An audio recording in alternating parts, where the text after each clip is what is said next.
All right. We have another great podcast. Uh, busy week. We'll have another one tomorrow. We have Coach Rob Ambrose with us today. We're excited to have him. As always, obviously, my partner in crime, Coach D. And we're going to talk some football. Coach played at Towson State, coached here as an assistant, then went to some different places as an assistant, and came back to Towson and became the head coach there. I think it was 14 years, right, Coach? 14? 14 years was the head coach there. Was briefly over at Maryland as an analyst shortly after Towson. And I love his little moniker below there. Half veteran free agent. I love that. It's great. Coach is as experienced as it comes in that space. He coached at the University of Connecticut. He was there, obviously, quite a few years after I played there, but he was there. He also famously, I found out a couple of days ago, is also undefeated, even though he coached at the University of Connecticut, is undefeated against the University of Connecticut, going back to when I played, when to Tony Vincent was a running back, and Crowley, I think, was a quarterback, who also played with you, right? Because he was early in his career, played with you, and then you were a young assistant when he was the quarterback. So they got a number. I had to look that up because I couldn't remember. I remember the game myself. Being in there, I remember our quarterback was Zeke Rogers at the time, and the first play on the drive that we did not end up beating you guys on in the end, right? We went for the two point on that touchdown drive. The first pass went to me on a speed out, right? And Zeke threw the ball so hard, stuck right in my chest. He just drilled it right in there. Boom, 4-yard gain, stuck right in the chest. That was the smallest play on the drive, obviously. But then you guys held us off and stopped the 2-point conversion. But yeah, coach has been around. He's an offensive guru. He's been a head coach. He's had tremendous amount of success. So we're really excited to have him on. Talk a little bit about the state of college football. Talk a little bit about some of the things that he sees going on, the good, the bad, and the ugly. And so it's great to have you on, Coach. Good to be here. You guys are funny. And wipe the guru tag. No way. That's the beginning. It's like the downhill slide to the end of your career is the minute they start calling you a guru, your life is over. So forget that. No way. I still got, as my wife told me, I can't afford to be one of those. I didn't make enough. Oh yeah, we don't know that. Money, so I didn't make enough money, and now I got to keep doing this stuff. So no, I'm just a slap man. I'm a free agent, just a free agent. You're free. Someone's got to go and sign you, man. There's no doubt. Tremendous amount of experience. Talk about your career. Obviously, as a player, you played at Towson, and then getting into coaching. What kind of got you into coaching, and kind of the genesis throughout your career of the evolution of it? I hate to say this, like my dad just passed in the fall, and he's the most central figure to everything I am in my life. Never thought I was going to do this for a living, ever. I played for him in high school, and that was wild. When I was 8, I was filming, I filmed 18 millimeter film before VHS, whatever that film was before VHS. Yeah, I can do that. Also add to my resume and stuff. I can do that stuff. I grew up under him and learned way more stuff than you could ever possibly imagine. You go to clinic, guys pay thousands of dollars to go to clinics to learn stuff I learned when I was 7 years old. And my dad he started a football program from scratch. Four and I'm going to screw this up. 4 and 6, 6 and 4, 7 and 3, and never went under 7 and 3 one time in 33 years after that. That's unbelievable. Yeah, right. But I just grew up in that. I just grew up in the right way to do things. So never really thought about this. My mother is a retired judge, and I was an English major in college. I was going to law school. Yes, and while I played in college, I played behind 2 of the greatest statistical quarterbacks in the history of college football in the state of Maryland. Chris Getz and Dan Crowley probably own every passing record there ever was. And I'm just the backup. So While you can enjoy being number 2 or number 3 and the benefits that go with that on the college campus, you want to play football a little bit. So my slow rear end got in the wideout line and somehow finagled my way onto the field. So I had a couple touchdowns within my career. That was kind of cool. But when I started coaching, I started coaching because I got hurt. Spring before I was going to go to Europe and be one of those guys that played and coached. And I was going to 2 years, get your apartment and the plane tickets and all this. Yep. They took 4 Americans. One of them had to be the quarterback kind of guy. And I was in. I had a contract, which was illegal back then. You shouldn't do that. And we went live in the spring. And the guy that I went to spring break with 14 days prior, big defensive lineman, dislocated hip, fractured pelvis. I never played another snap again. By the way, that's also the reason why everywhere I ever went, we never went live in the spring with quarterbacks again. Experience.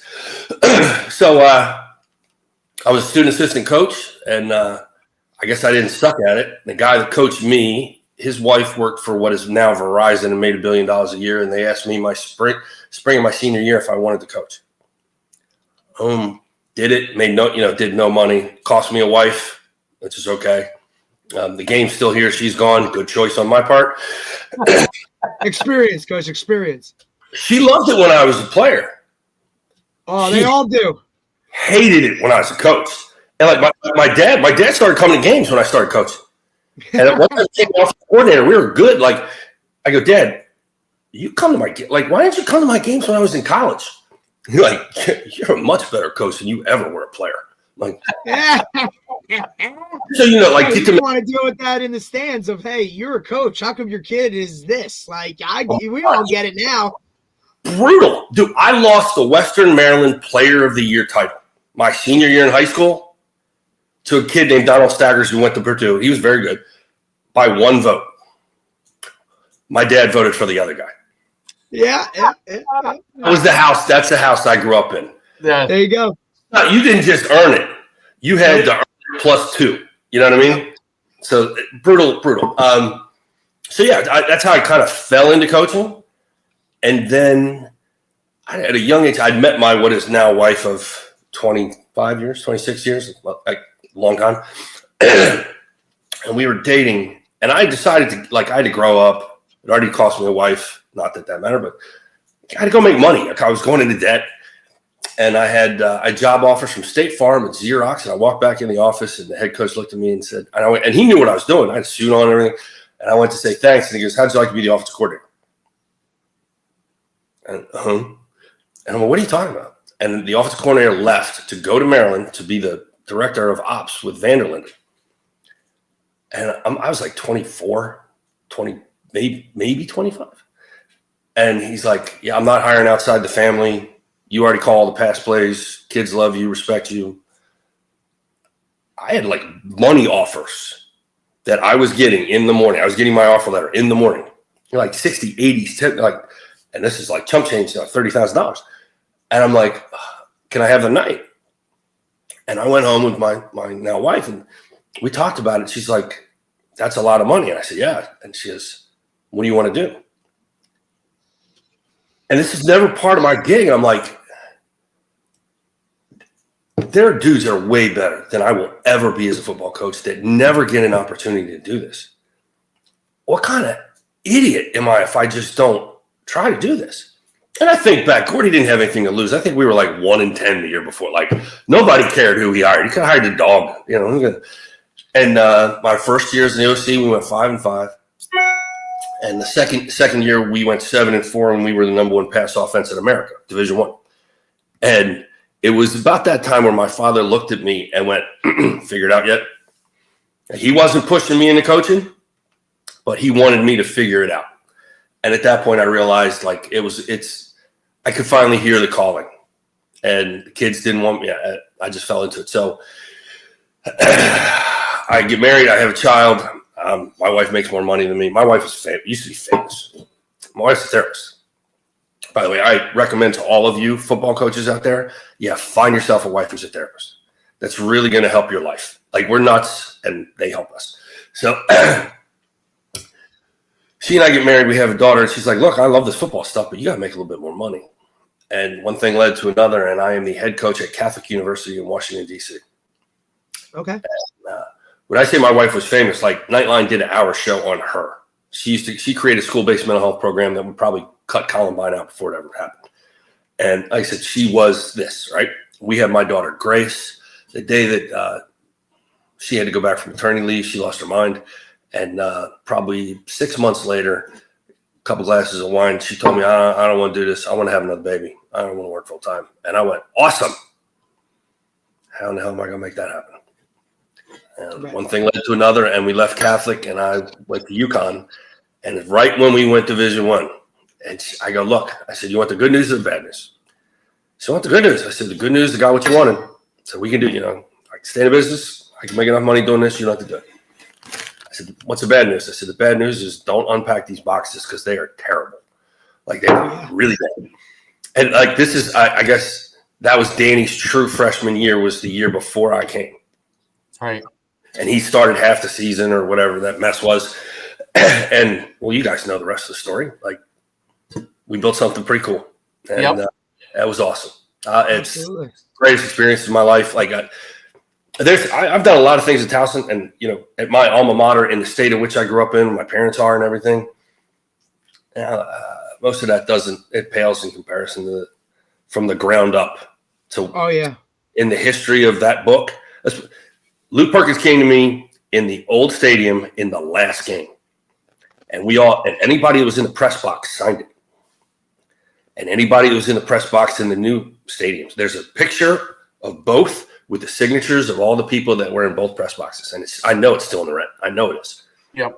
That's unbelievable. Yeah. To be a part, to help create history, positive history. Yeah. Yep. So I did that for a while. And truth be told, okay, so the only reason I ever even thought about leaving or any of that stuff, love Randy. Well, love Randy, kind of. No, he can watch this too. Like, we're friends. We're old. I know. I know, man. Yeah. Like, listen, we all understand that, Coach. We all understand that statement. Like, you know what I mean? Like, it's just how it's how it works. It's part of the gig. If I wasn't here, and there's the thing, they're talking about how nuts I was. Right. But my daughter, when she was about 5, I guess, 4 or 5, she said, "Daddy, how come you don't come to any of the birthday parties?" And I'm like, "What are you talking about?" And she says, "All the other daddies come to birthday parties, but you never come to birthday parties." And my wife's an angel, and she reached in. She said, "Honey, Daddy's not the boss. Like, the boss sets the schedule and where you got to be and when you got to be." And my daughter is smart. I mean, really smart. She's 25 now. She's like, when I was a baby, you were the boss, right? When we were Catholic, the big red bird, you were the boss. I'm like, yeah. When are you going to be a head coach again? And my son at the time he's 2 years younger. He didn't know. Yeah. And they were kind of relentless about that. And Towson called, and they were a dumpster fire. To my alma mater, I get to tell the truth. They were. I love them to death. Love everybody there. They didn't support it. And they asked, and I was like, all right, they're going to get rid of the head coach, who I knew very well. And I'm like, I'll help you guys in your search or whatever you need. And when they wanted to have a meeting, and I'm like, no, I'm not doing that. And then the president wanted to meet with me. And the president was actually the provost when I was in school. And he had gone off and done a whole bunch of other things. And he sat down and said straight to my face, he said, "Rob," he said, "I've had great success as a president in every aspect.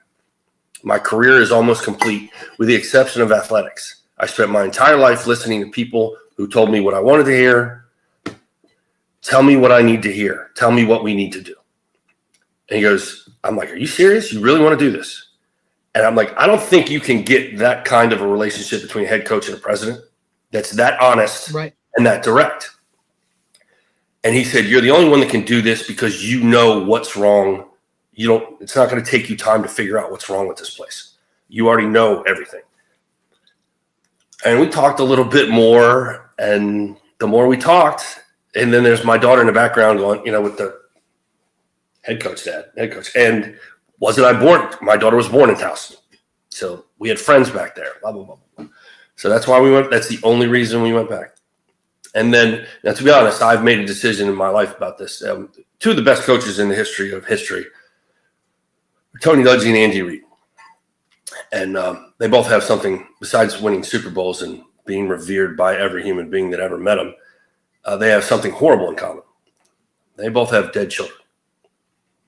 And anybody that's ever been the child of a coach understands how hard it is to be a child of a coach. Absolutely. That you look up to your parent, and your parent gives everything they have in their soul. You watch it, and it's awe-inspiring. But they give it to somebody that doesn't have my last name.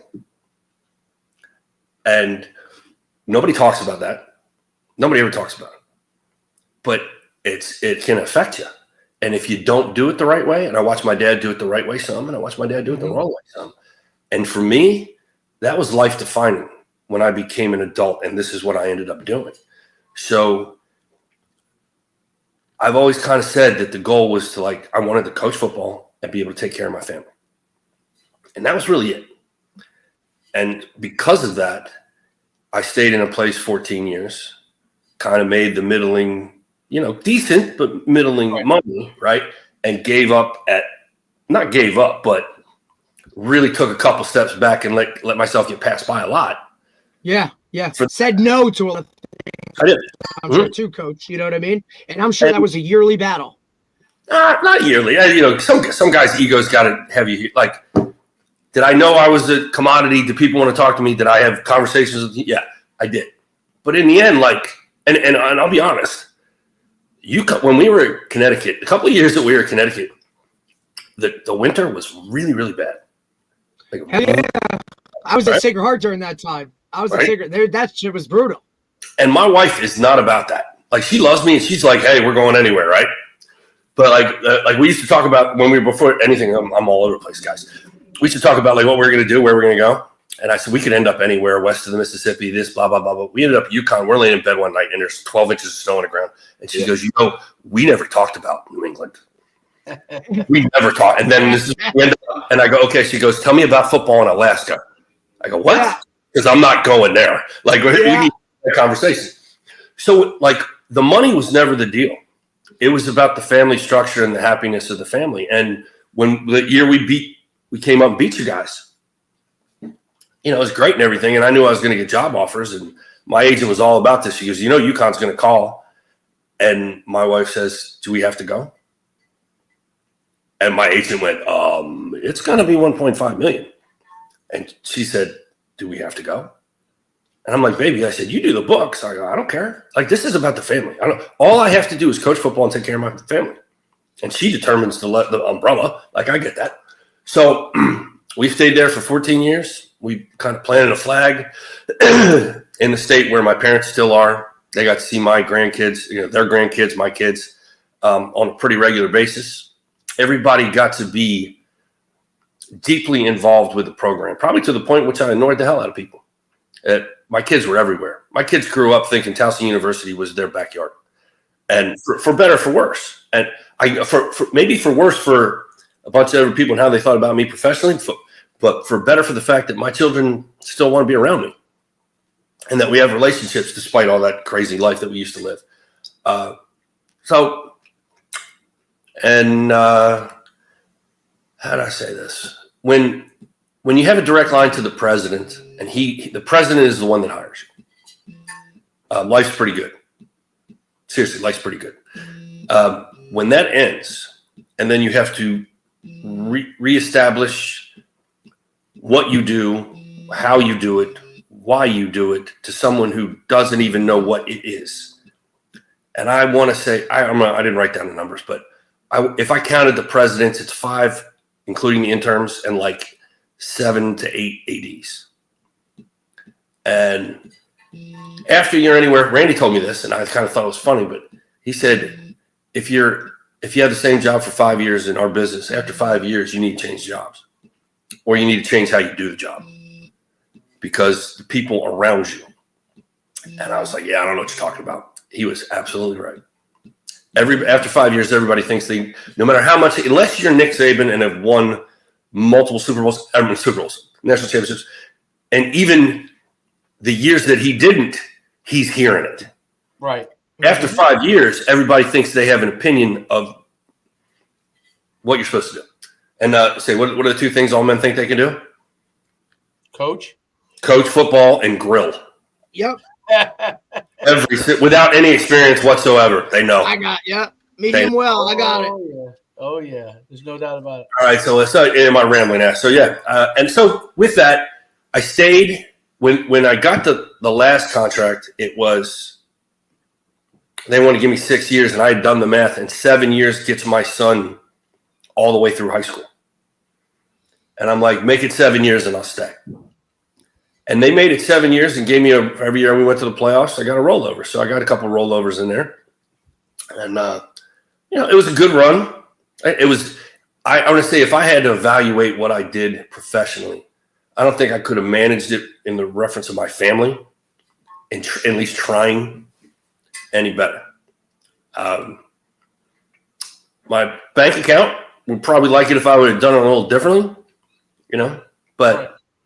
Nah, the bank account that really matters. Mm-hmm. So ultimately, that is listen, everybody has different priorities, right? So like in the coaching space, I never ever like judge any coach as to what their priorities, because everybody has different priorities, right?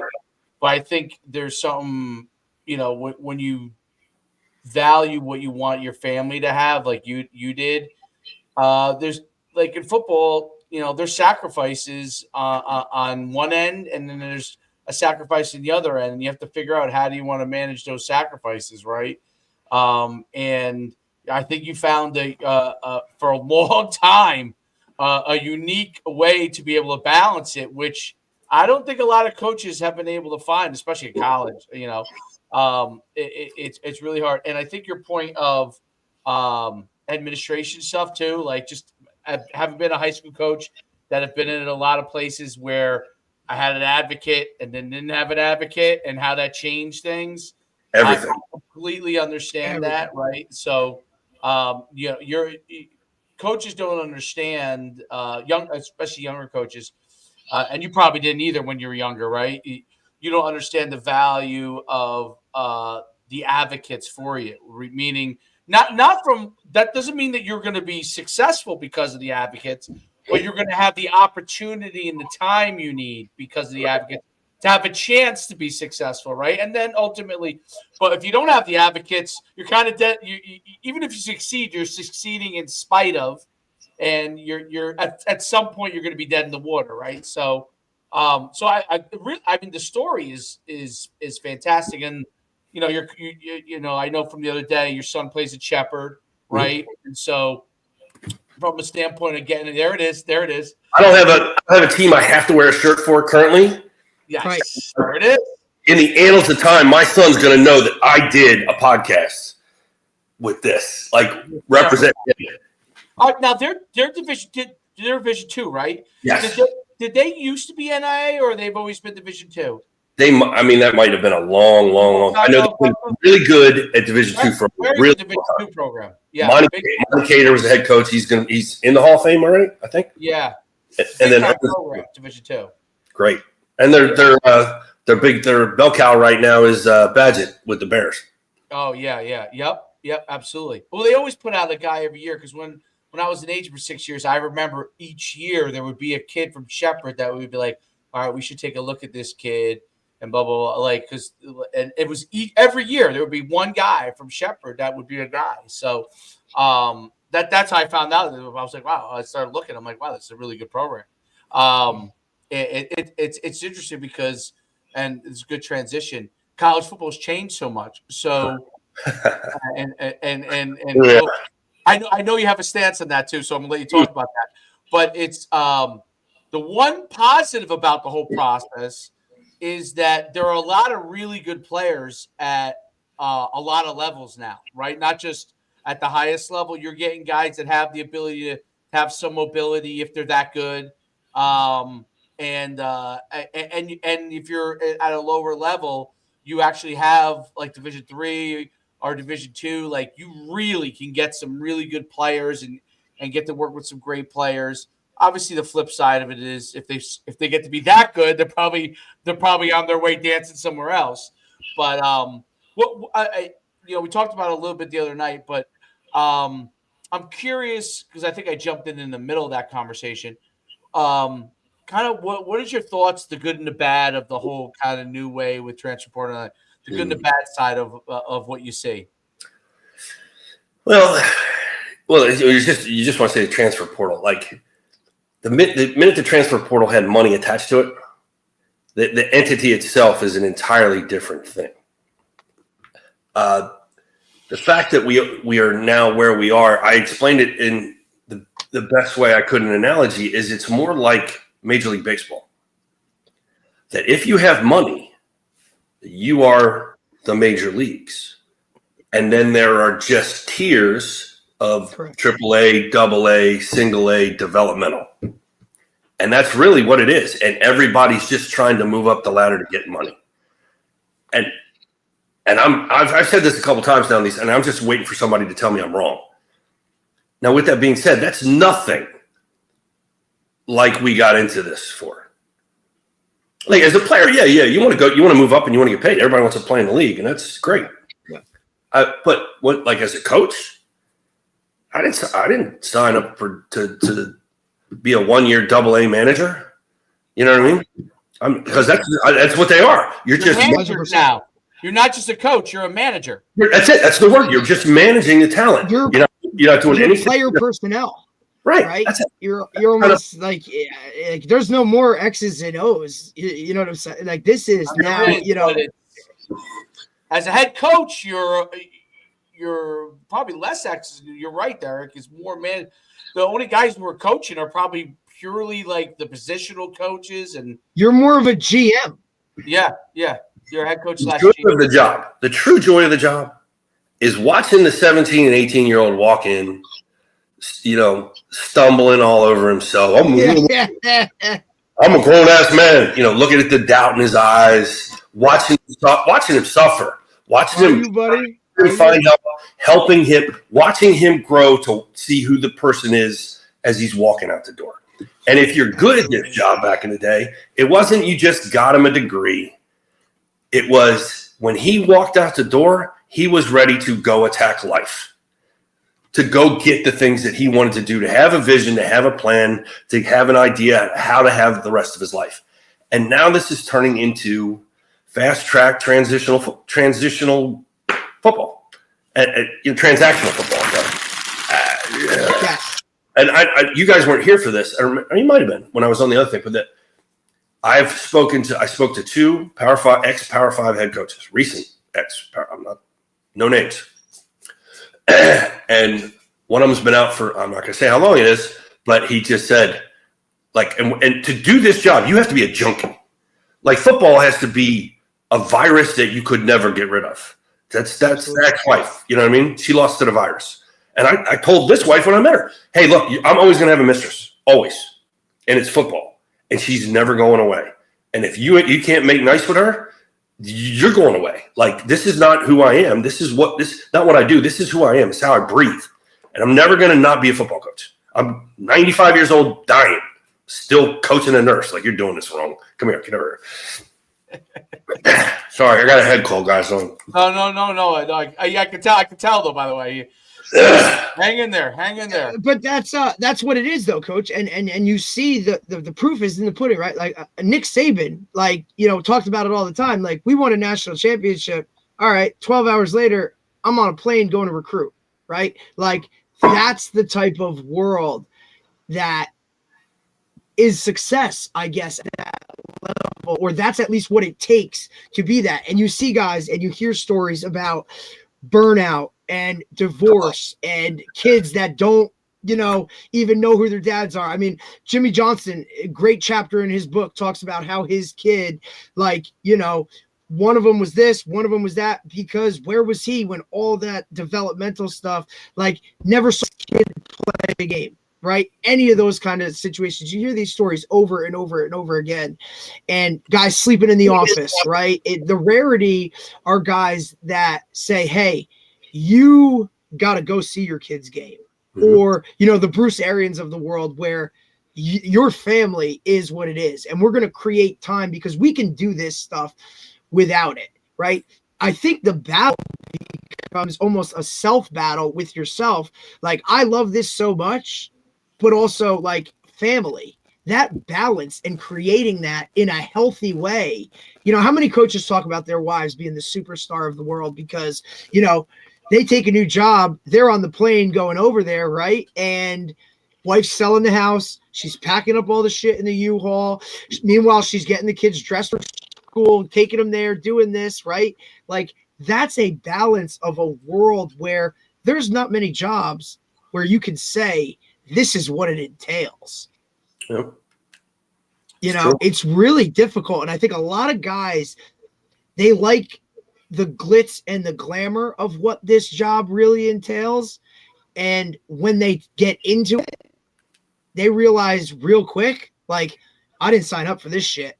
Or, so I think right now we're dealing with that in the coaching profession as, some of these younger guys don't want to go through that grind of like what a lot of us had to do where, dude, you're getting the equipment, you're making the scout cards, you're doing this, especially at the lower levels. They want to come in and, hey, why am I not the play caller? It's like, right. And I don't think they know, they don't know the hours behind the scenes, and neither do parents because, like most dads are the best coaches on Friday night from up there, but it's like, hey, you want to sign your volunteer papers and come do this Monday through Friday? Absolutely not. So is that something that you've seen throughout? Have you seen it dial up in the coaching world? There's more of that now in terms of burnout and all those types of things, or is it just now more in the limelight where people see it? Oh no! I said this the other night, and look at the guys who have had success in basketball, long-term basketball, like right. Hang it up. Yep. They're not going to do it anymore. I'll go talk about basketball, but yep. I'm not a general manager. I'm a basketball coach. I'm a builder of men. I'm a football coach. You know what I mean? I use the game of football to try to raise this kid to a higher level than what he was before. And the true joy of it is not the paycheck. The true joy is watching them grow. And Peter Von Harden, my 40, oh God, am I really going to say that? 40-year-old maybe? Backup quarterback from UConn who played barely ever in his entire career. And he just had his first child and we're on the phone all the time. Right? Like that. And I know what he used to be, and I know the great man that he has become. She didn't really talk about Danny. Danny used to be scared to death about having kids, about being a father, about being a good father. And now look at him. Yeah. He's the poster child. He is making a difference. He's trying to teach people to be better fathers. Like, he wasn't always like that. That's the joy of the job. No, beating Rutgers, and sticking it to Shiano. Yeah, that's pretty fun. But that's like – but I can't pull that one up on the phone, and it doesn't feel the same way as it does when I talk to those guys again. Right. That's what's changed. That's what's changed about it. Well, you see in college basketball, the whole it's so interesting because they talked about this way in like whenever basketball season started with UConn in maybe October, I guess, or September. I talked about how the money from with NIL, the money that was going into the SEC was going to was already translating last year, but was really going to translate to the SEC having tremendous amount of success in basketball because they have much more money available. Because in basketball, you don't need as many players, right? So to be able to do well, it translated into it was amazing because I see in like Stephen A. Smith and all these guys talk about how they have 14 teams and it's the end of the mid majors and all this stuff. Well, yeah, I mean, it's not hard. Like basketball is a really quick, easy way to see what the landscape's going to be because there's only 5 guys on a court, right? It's much more smaller microcosm, right? And baseball's doing it on a smaller scale. There's just not as much money, but you can see why LSU and some of those other baseball teams are pulling away from everybody. But baseball's not as much in the limelight, right? Basketball is, and there's 5 guys on the court. And if you can figure out a way to pay basically 3 or 4 of those guys a lot of money, and you're in really good shape, And that's what the SEC's been able to do across the board in basketball. A lot of it coming from football money, right, originally. And you see, I was talking about it with respect to UConn. UConn, I've been hitting this bell cow. And the UConn people are like, oh, you know, like, you know how UConn, because you coach there, you know how UConn can be. And everyone's like, no, we'll be fine. We'll be fine. And I'm like, no, this is not about how good a Coach Hurley is or isn't. It's not about that. Okay. The reason why he's probably going crazy is because he probably knows in the back of his head he doesn't have as much money to spend. Like, so he's trying to make up for it by being the best coach of all time and all that kind of stuff. What else can you do? What else can you do? What else can you do? Right. So, and we it's the all one know thing he can actually control. Yeah. Right. And we all know that it still comes down to the Jimmies and the Joes, right? Like, you have to have enough Jimmies and Joes before your coaching can have an impact. And you can think about it, probably the times that you molded guys, you know, okay, you have enough talent here, you're going to have a good chance for success. I'm lacking a couple things. We're going to have to be phenomenal coaches just to have a chance. You know what I mean? So so you see that with the SEC. And listen, when people are like, oh, what's football? Well, why does Saban leave? Why does the Miami basketball coach retire at the end of the year? The guy who used to be at George Mason, and we built them. And everyone's like, oh, he can't adapt to the times. It's like, no, there's some guys that they can adapt. They don't necessarily want that's adapt. Right there. Yeah, we can. We've been doing it our whole careers. Like, absolutely. You can be 22 personnel and line up and beat the hell out of each other, right? And now look at us. Yeah, we've all adapted. That's fine. You want to know how gross it is to sit on a couch and have a mom look at you and say, how much money are you going to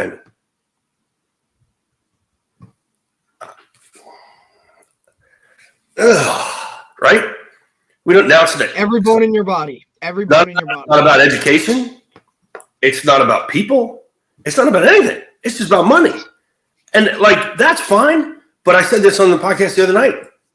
That mentality in that arena with as many teams as we have and no guardrails, that's untenable. It just is. And to say that the state of college football today isn't a total effing mess is a flat out lie. Right. You know what I mean? It's like saying no. The sun is not shining. It's a mess. It is from top to bottom. It's a mess. And when I said that, one of my Power 5 buddies said, I don't miss the job, and the only way I'm going back is either to coach in the NFL or to coach Division III, because those are the only two places where I can actually coach and make them better, and they want to hear what I have to say. Absolutely. Right? Division III, they're gonna love it. They know they're probably too small and they're not going to play. Some of them will, but you can grow and develop these young men, and that's the only opportunities you can do it now. And the thing in the middle is a cluster. No, you nailed it right there, because it's an arms race. We've had a lot of Division III coaches, and it's one of the things we've seen that they're the last bastion of the majority of the team. Not that they're not going to have some kids down the line transfer, but those are going to be your super exceptional players. Like, they're going to be guys that you're going to pat in the butt and say, listen, it is time for you to move on. I appreciate you being here. I appreciate you being here and help us win a lot of games these last couple of years. A few years, it's time for you. There's a better level for you. But that's different than the overwhelming majority of your team still being in it for the 4 years, right? And the pro side, because there are parameters and because they're professionals and there's a cap and you can get cut and you could be on the practice squad and your contract can expire and we don't have to renew it, right? So because those parameters allows it to be, hey, what can I do to get better as a player so I could stay longer? And that's their goal, most of them, right?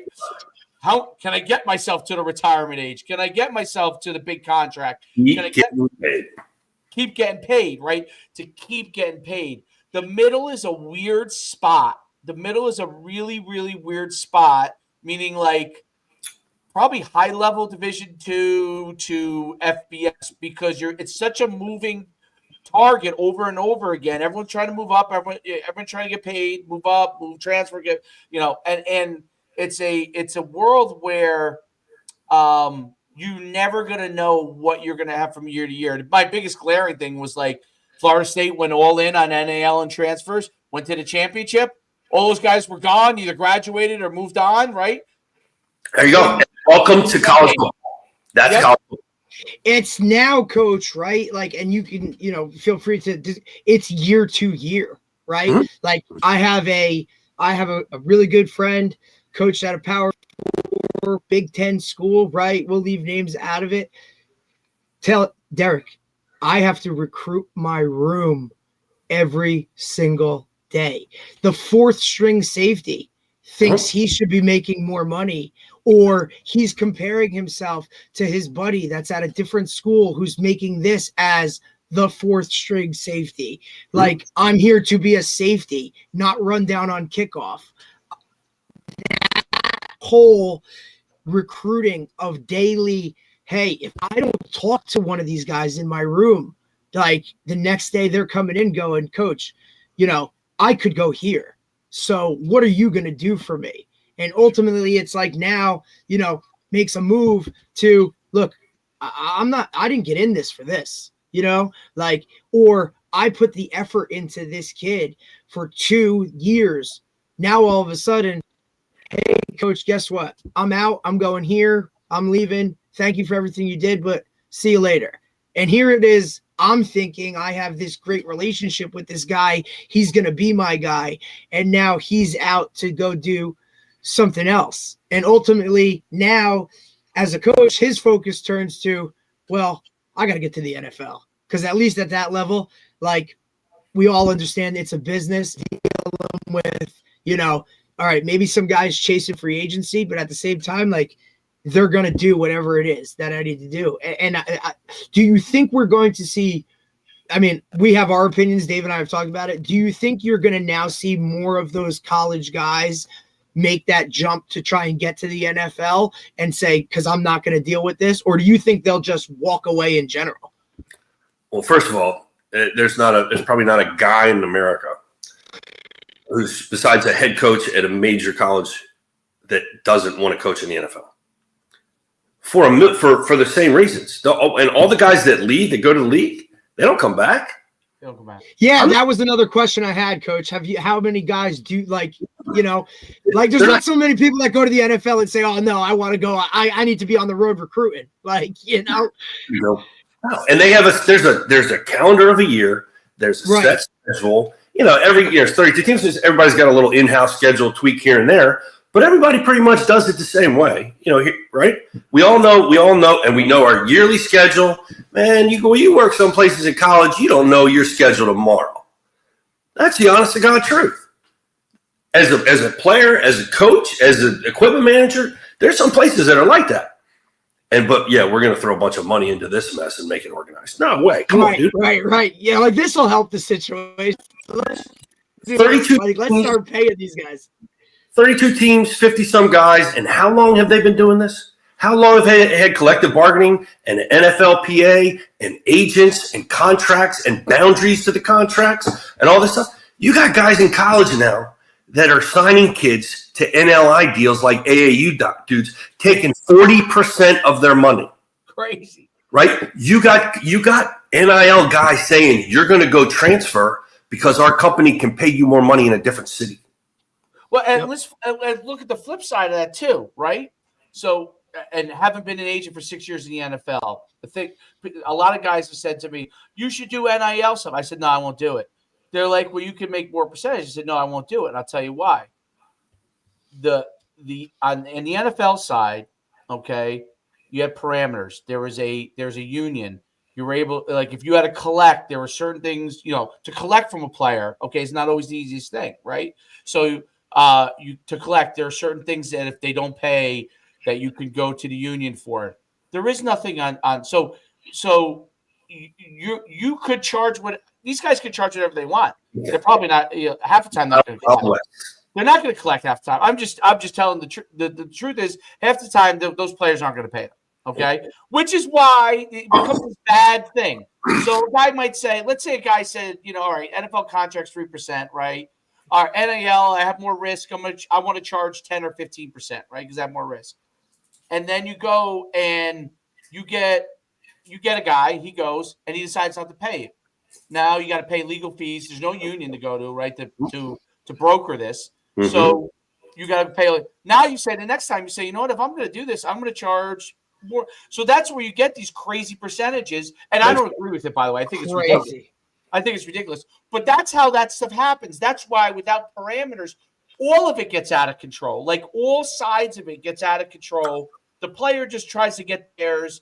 The agent tries to get theirs. The school just tries to get theirs, right? You know, everybody wants their piece of the pie, right? Everybody wants their piece of pie. They're all in it for even if they're in it for the right reasons initially, it becomes very hard if you want to be successful to be able to stay in it for those reasons. Without a doubt.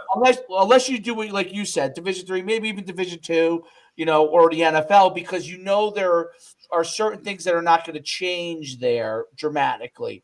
But when you're in between Power 5, like you're almost, if you're a coach, if you're a young coach and you're moving up, and a lot of those coaches won't know any different. Like guys in their 20s, they won't know any different, so they're just going to play that game. They're going to play that game from the get-go. And then, you know, you look out 10 years from now, what guys are in charge of teams here? I mean, literally, you might have literally guys that are not much more than agents as the head coach. Right. Like, because what do they have to be good at? What do they kind of have to be good? Managing people. Managing a roster. They have to be really good at talking to people. Now, obviously, coaches have to be good. You know, they have to be able to sell, get players to come, you know, in the old model too. But the head coach in the new model really has to be like a super high level salesman. Like, I mean, that's really what he's got to be. No question. No question. And then you hire the rest of the guys to do the rest of the stuff, you know, because if you're not a super high level salesman, you're not going to be able to get over it.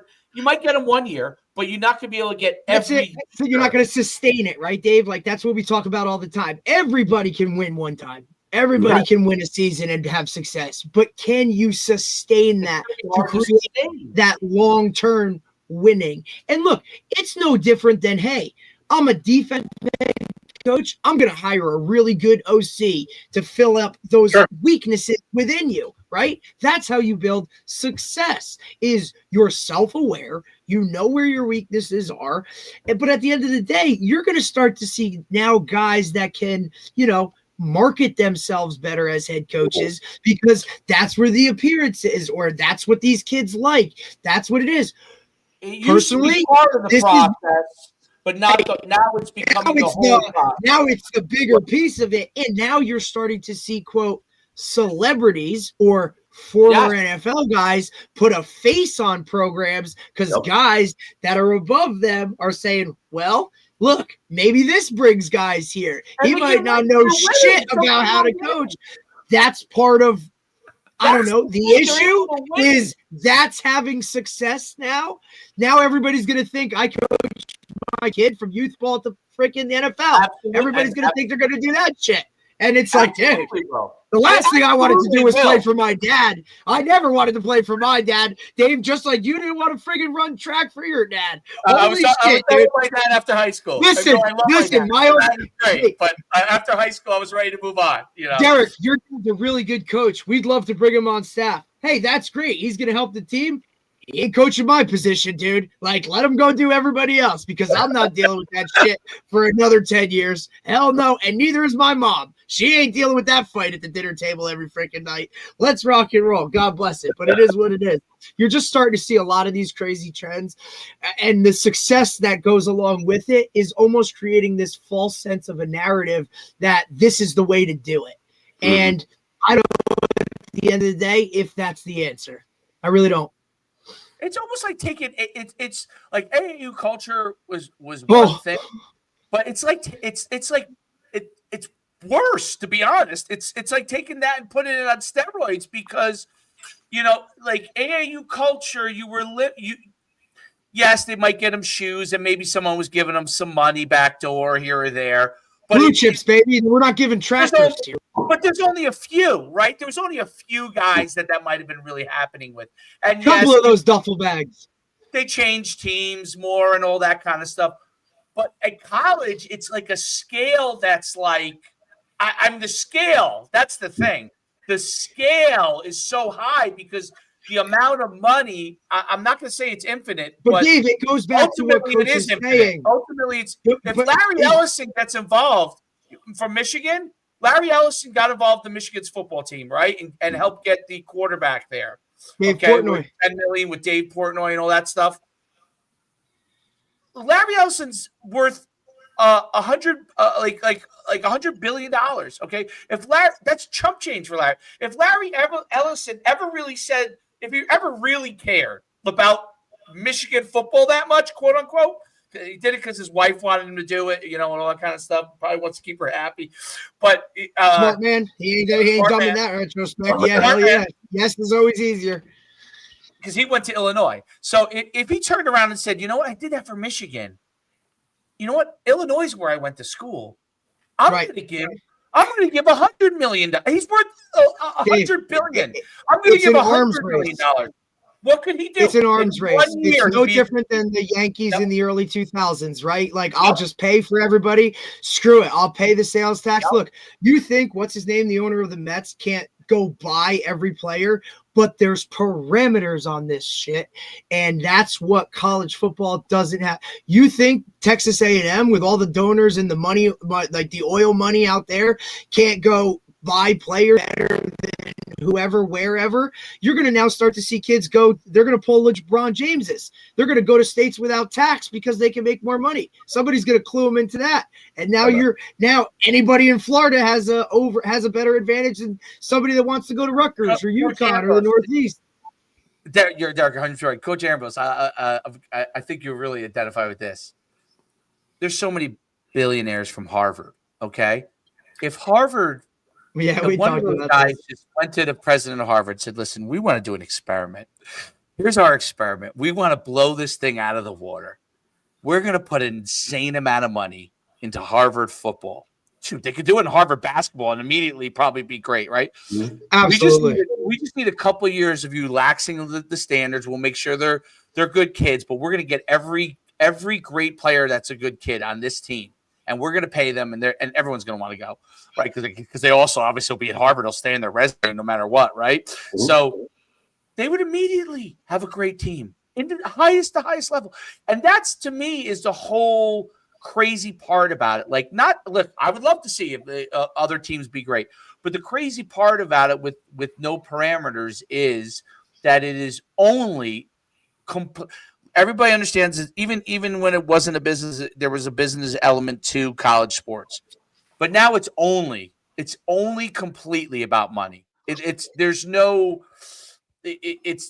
all it really is about. Now, listen, there are guys I love the guys that we've interviewed at the highest level that want to try and weather that storm and try to make it be like a kind of a hybrid, meaning guys that aren't and guys that are. But I just don't know if that's going to be sustainable long. And we've interviewed guys that they want to do that. I just always think like, yeah, I understand the desire to do that, but in the long run, it's going to be, if you're trying to be successful, it's going to be hard. Not because your own fault, just because that's just kind of the world it is, right? It's a beast. It's an uncontrollable beast. Right now, it's an uncontrollable beast. And like, as a coach, is it frustrating to lose some control in reference to the transfer portal? And this is where I'd say, like, recruiting your own players, I have to recruit my own players. No, you don't. Just do the damn thing the right way. Treat the kids the right way, the way you like. Treat the kids. If that was you, how would you want to be treated? And you're a friggin' head coach, man. That takes a lot of emotional energy that needs to be spent on a regular basis, interacting with not just 100 some kids, but 25 immediate staff, 35 staffers. Yeah, whoever's attached to that program, dude. The kid that works in the equipment room that's there and putting the loops in the damn lockers, right? Like the guys that are out there like blowing off the field, like all that shit, man, matters. And I always say this, Coach, because guys in high school, they get pissed when these kids leave a public school or they go private or they make those choices. Well, dude, at the end of the day, like, if you don't want the kid leaving, create an atmosphere in a program that they don't want to leave from. It's Right. a little harder with a public school because there's so much of the other stuff coming down. But dude, that's your job. That's what you signed. Now the hard part about it, you can do that. You can do that the right way. But when money comes into play, this is where the game starts to change.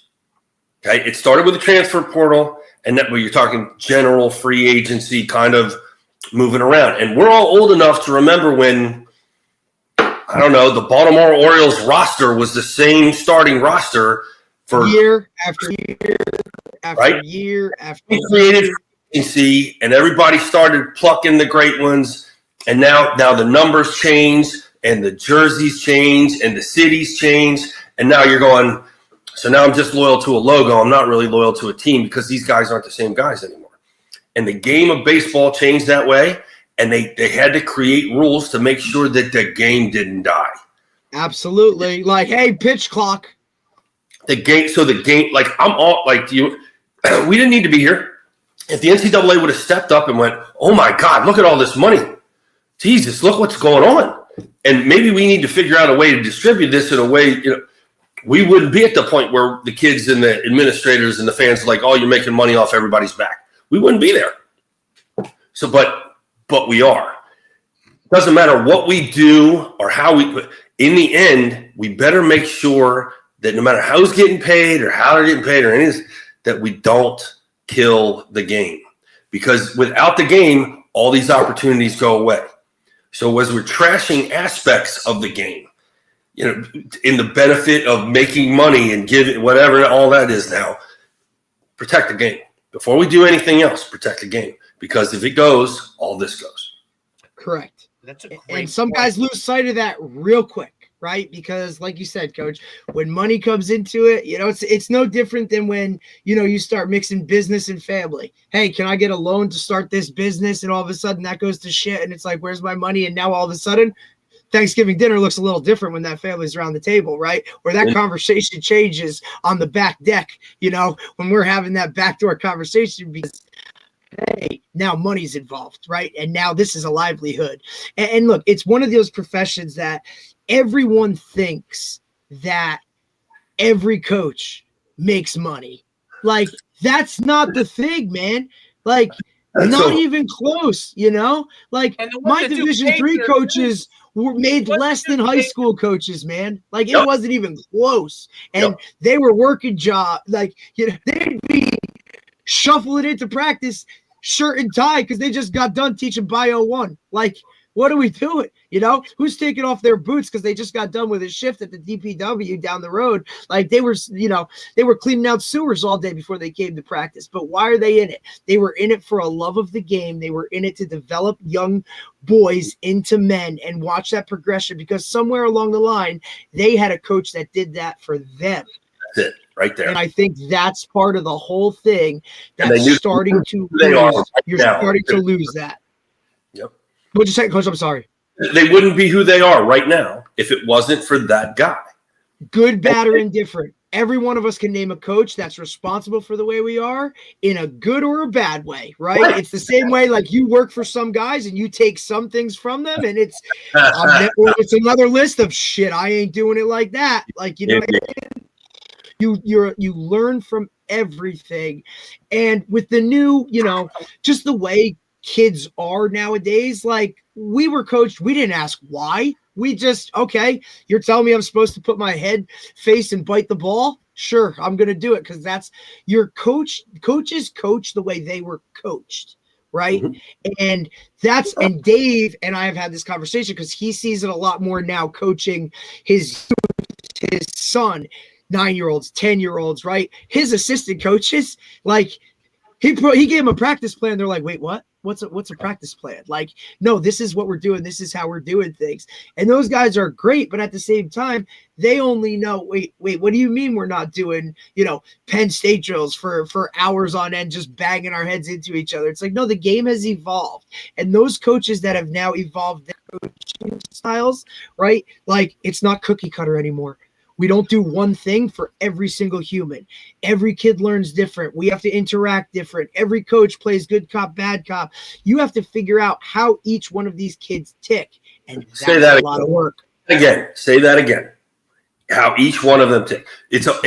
You're a teacher in the front of a classroom teaching a subject. No matter how many people are in that classroom, none of them learn the same way. Nope. And it's literally what I took from teaching, right? Yep. Especially me as a special ed teacher as well. That just adds another level to it. Look, I dealt with it every day, right? Every kid has that individual education plan, right? Not everybody gets the same. I'm not creating one lesson for every single human, right? It is, this kid needs this one needs this one needs that. And to be honest, that's all bullshit, because at the end of the day, if you're doing your job as an educator, a teacher, a coach, you're figuring that out on your own. That's why I tell new teachers the hardest part of every school year is till Thanksgiving break, because you're still learning how your students tick. It takes time with 24 kids in a room to learn 24 ways of teaching. And if you want to do your job the highest level and you truly care about each one of your kids, you're going to put in that work so that at the end of the year, each one of them is better than when they walked into your room. And the problem is that doesn't carry over, right?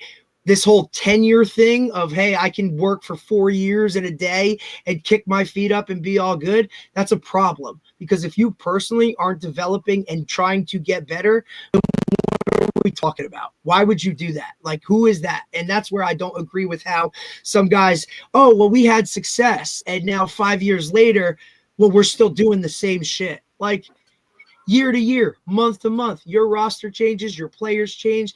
Those are the guys that evolve along with the game. And some of these guys, look, I don't want to. I'm not part of it. Good. Step away. That's better for all of us if you do that. Than try and force feed something and hammer home as to, well, that's not the way we did it. Why are you going to sit here and bitch and complain about something that you have no control over? Like, evolve or die. It's really kind of like how I've ever seen it. That's all part of it. You want to be successful over a long period of time, you better evolve with the times and not just be that grouchy old whatever that's like, oh, well, it used to be like this. Yeah, you think I want kids asking me why we're doing this drill, what we're doing? No, that's not how it is. But you know what? I'm going to explain it to them, and I'm going to figure out how it makes them tick. So now we can all be successful.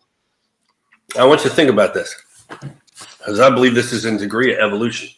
When we were playing ball, if they would have explained us the thing and then told us why, would it have stuck deeper the first time? So these kids are really just evolved into the point where they're communicating what they should be getting. That's good. Yep. And what you just said, that's good coaching. You want to be a good speaker, be able to read a room. You want to be a good teacher, be able to read a room. Know your audience. But writing the fact on the board, expecting the person to memorize it, and that's the execution of success, that died in the 1890s. That died when chalkboards died. No, now it's an interactive process, and it's supposed to be. Okay, so Dave Clausen's old friend of mine. He's at the time he's the head coach at Ford. That's back when we were both really, really young. He's young head coach. I'm the young OC at Towson. And the year we went 7-4, and we're throwing the ball all over the world, right? The next, we were in the Patriot League. The next year we went 7-4, and we were the leading rushing team in the conference. And he cornered me, and he's like, how do you do that? And I'm like, well, you just played this. It's the same playbook. But I had baby linemen who couldn't protect or block a soul, so I'm three-stepping the hell out of you, and I'm play action. Like, I'm doing everything I can to make sure that the linemen don't have to carry the weight. Well, a year later, they're bigger and they're stronger. The quarterback left, the blah, blah, blah. You play into the scheme and all this stuff. But it's the adaptation. And, like, we didn't create a new offense. Everything we did, the kids knew the why. Everything we did. So when we made insane formational changes and did unorthodox things, they didn't just do it. They knew why we did it. And they were having fun doing it because they knew why. That was something. And they had success because of that. So, like, and the dudes, I know the air raid. Great. Good for you. Right. And then what are you going to do on 3rd and 2 or 4th and 2 when the game's on the line? Chuck it. What are you going to do inside the 10? Right? Like, keep the evolution of yourself is like the evolution of the game, and it's the evolution of teaching and the evolution of the players that we have. And I'm all for all of this. If you're stuck in the mud, then you're stuck in the mud, and you're all going to get passed by. I'm not the young hotshot anymore. I'm like the old white guy. You know what I mean? Like a different perspective. I know I'm with you, coach. I'm the same. It's the same shit for me. Damn, I used to be the one that they're like, hey, can you figure out this technology issue? And now I'm like, shit, hell no, go to that guy because I got no clue. What are we talking about here, man? What are we doing? But I think it's good as long it's a great conversation. It's always going to be interesting. I don't really care how it goes. Just take care of the game. And you don't hear anybody saying that. Baseball was dying. And they're like, oh, my God. And they got together and I said this in the other podcast. America's pastime. Like, this is what we built this country on, There's enough blood on the floor that we're like, oh, my God, what have we done?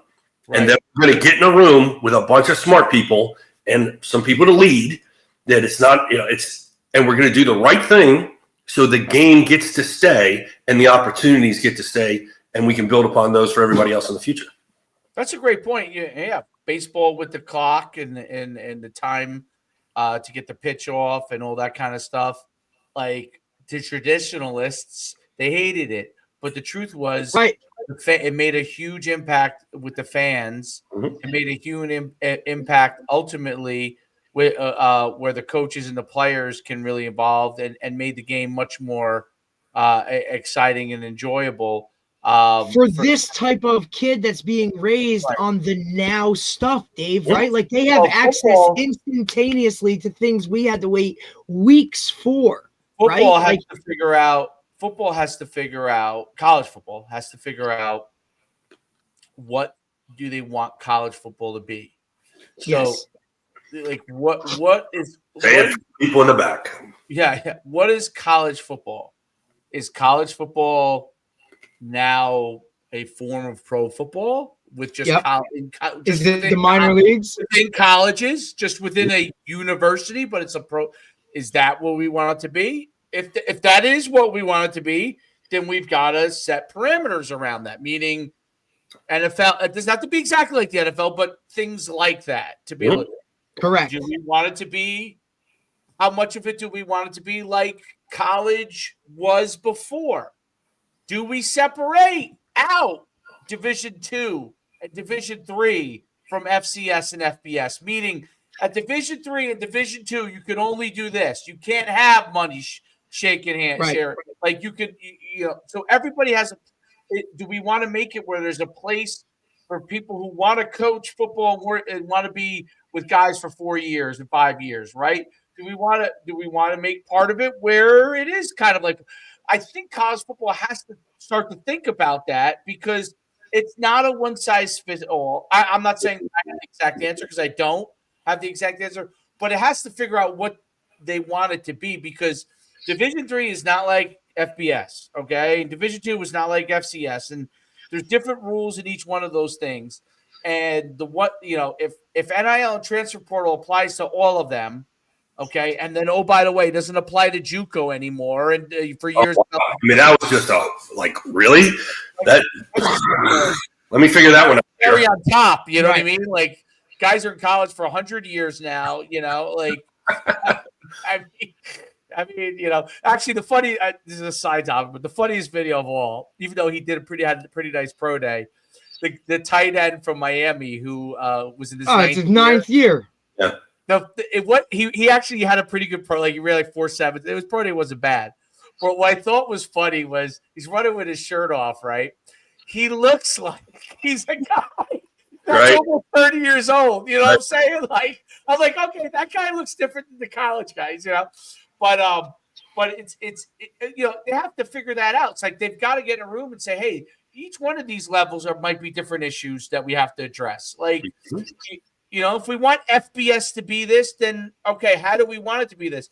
Like, if I was the president of university, and I usually complain about presidents and a lot of things, and the teachers, complaining about football. I usually hate that stuff, but I could see it a little bit more with the NIL. You got to literally a guy walking around driving a Lamborghini. He's forced to sit in a class. Like, why are we forcing him to sit in the class? He obviously already is. The point of college for most people is to learn how to get the information so they can go and make some money, right? This guy's already making millions.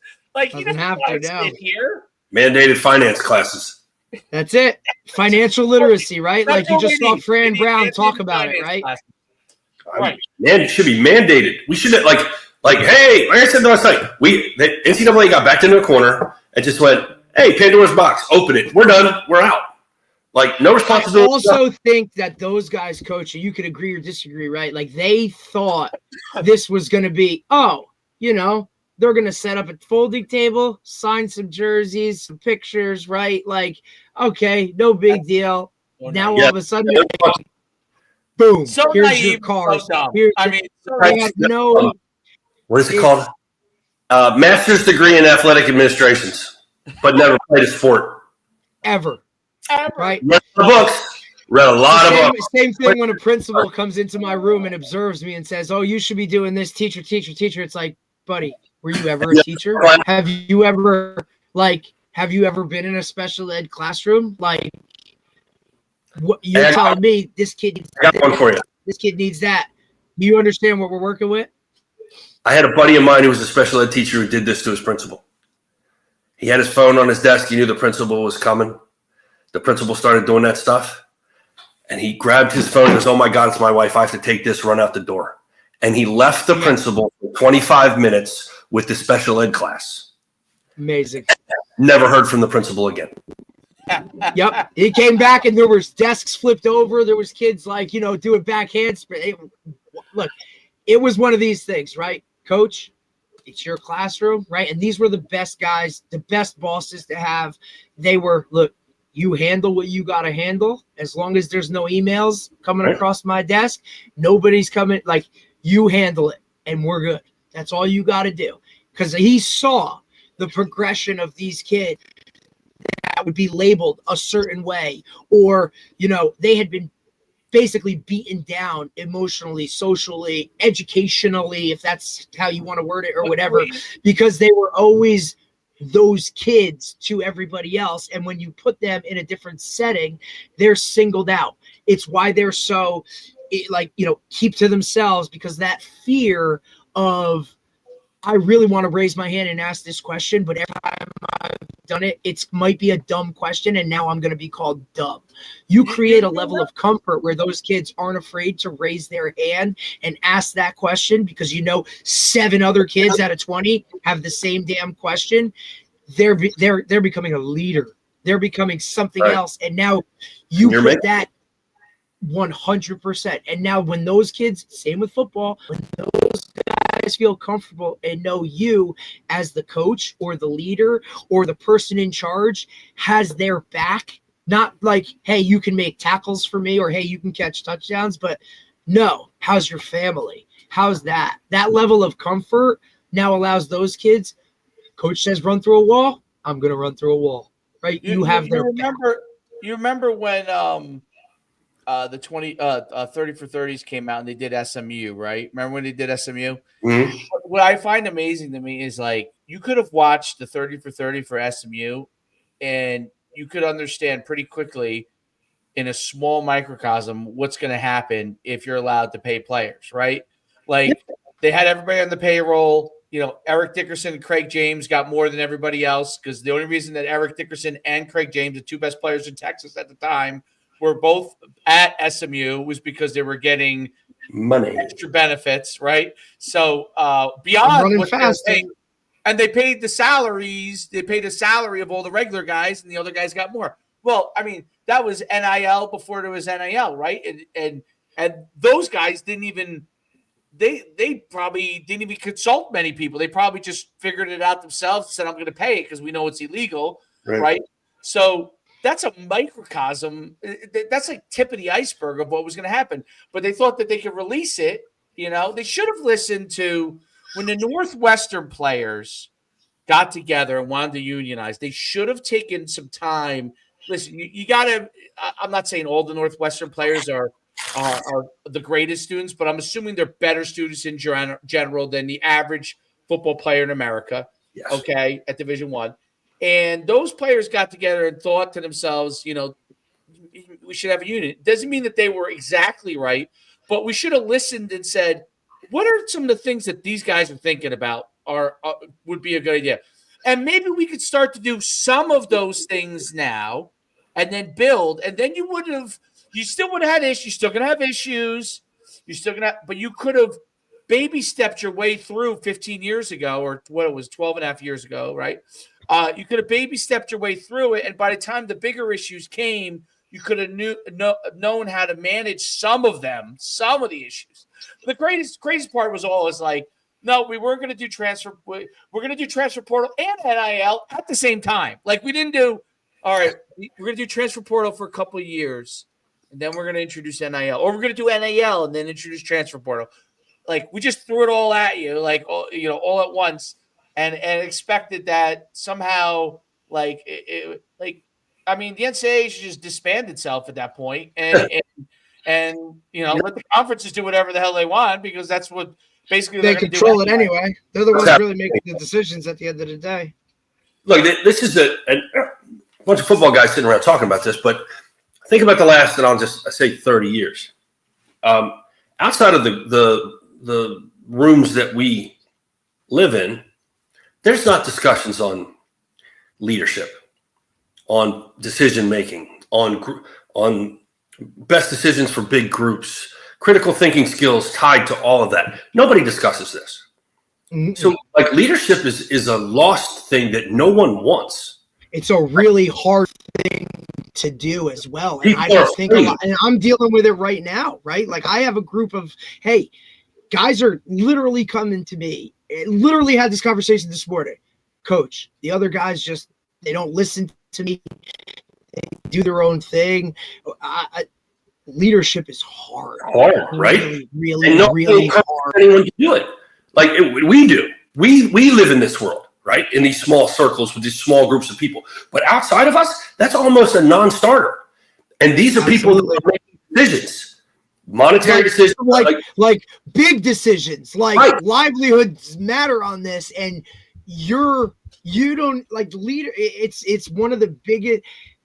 People throw around the word captain and leader like it's something that just does, or if you're in charge of people, you're a leader, you're a captain. That captain, that C on your chest is a shit ton of work, dude. On top of being, a high level player or whatever else that goes into it. That is what coaches, and especially head coaches, are. You are not only, you got to control so many facets of, maybe control is the wrong word. You have to lead. And that's really, really hard to do. If they put up, a job description of leader, how many guys are applying for that shit? Because they don't want it. They don't want the when you put a job on a job post board, right? It's like, all right, things this person needs, what they have to do, the execution, You do that as a leader, ain't nobody is signing up for that. Hell no. Right. Finish what you were saying, Coach, on the leadership side of it. Finish what you were just that every chance. If you look at where we are now in the NCAA and how this all came to be, it's poor vision, poor decision-making skills, lack of leadership. And I say lack of leadership because you have to make unpopular decisions that are for the benefit for the greater good. Yep. And that means there will be people that do not like you, that are going to be mad at you, they're going to scream in your ear, and you have to trust in your heart of hearts that you are making the right, it's not a selfish decision. It's a decision that is the best for the greatest amount of people. That's a big part of leadership, and having the brains to either to have the vision or to know that I need the vision and I need to gather as many people as I can together to obtain the vision so we can do this. But the path of least resistance is not leadership. It's not.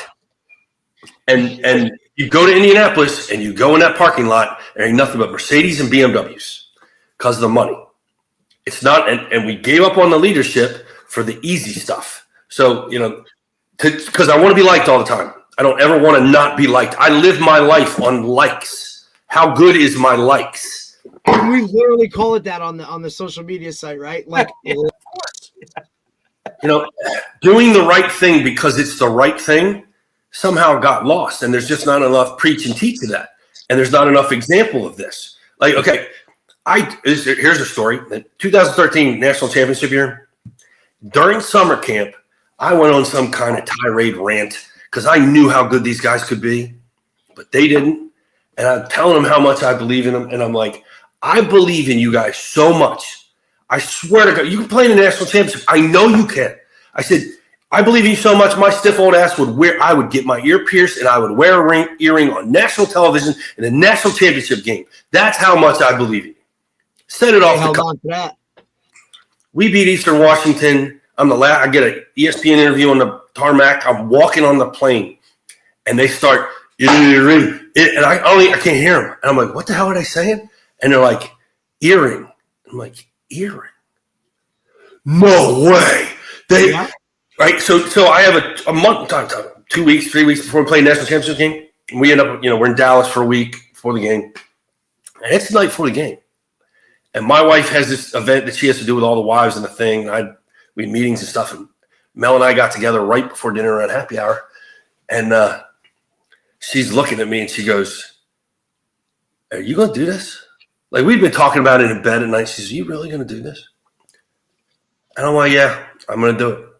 And she goes, are you serious? Like, I have no piercings. I know tattoo. Like, I asked my dad once, hey, what do you think if I got my ear pierced? He goes, I don't care. So you walk in my house with it, I'm going to rip it out of your ear. Yeah.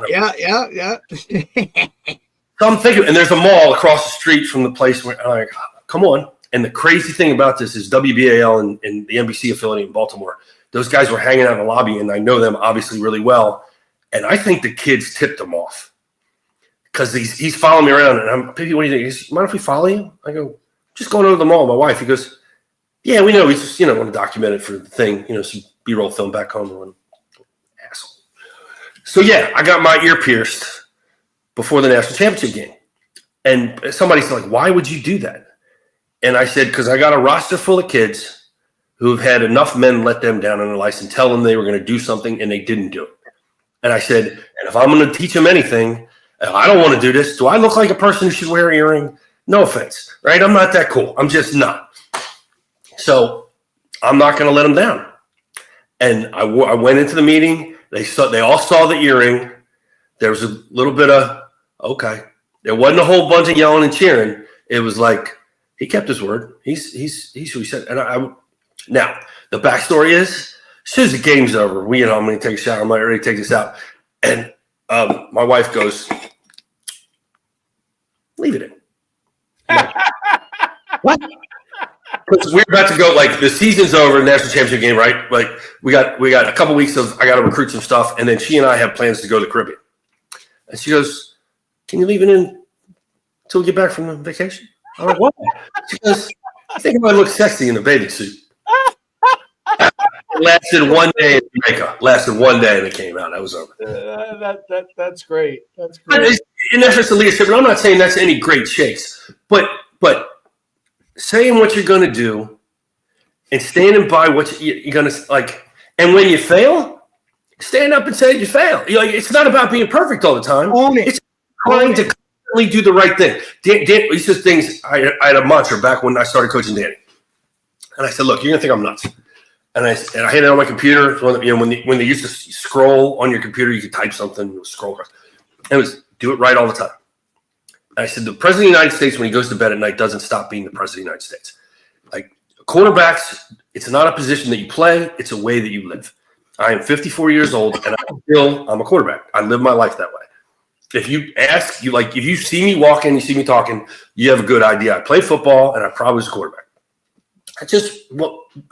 Now, can you do it right all the time? No, you cannot. It's impossible. But the fact that you're committed to it makes you a little bit insane because you're committed to a thing that you cannot achieve. Right. But you will guarantee to garner the respect of yourself and everyone you ever met your entire life if you stay on that path. What's interesting is you look at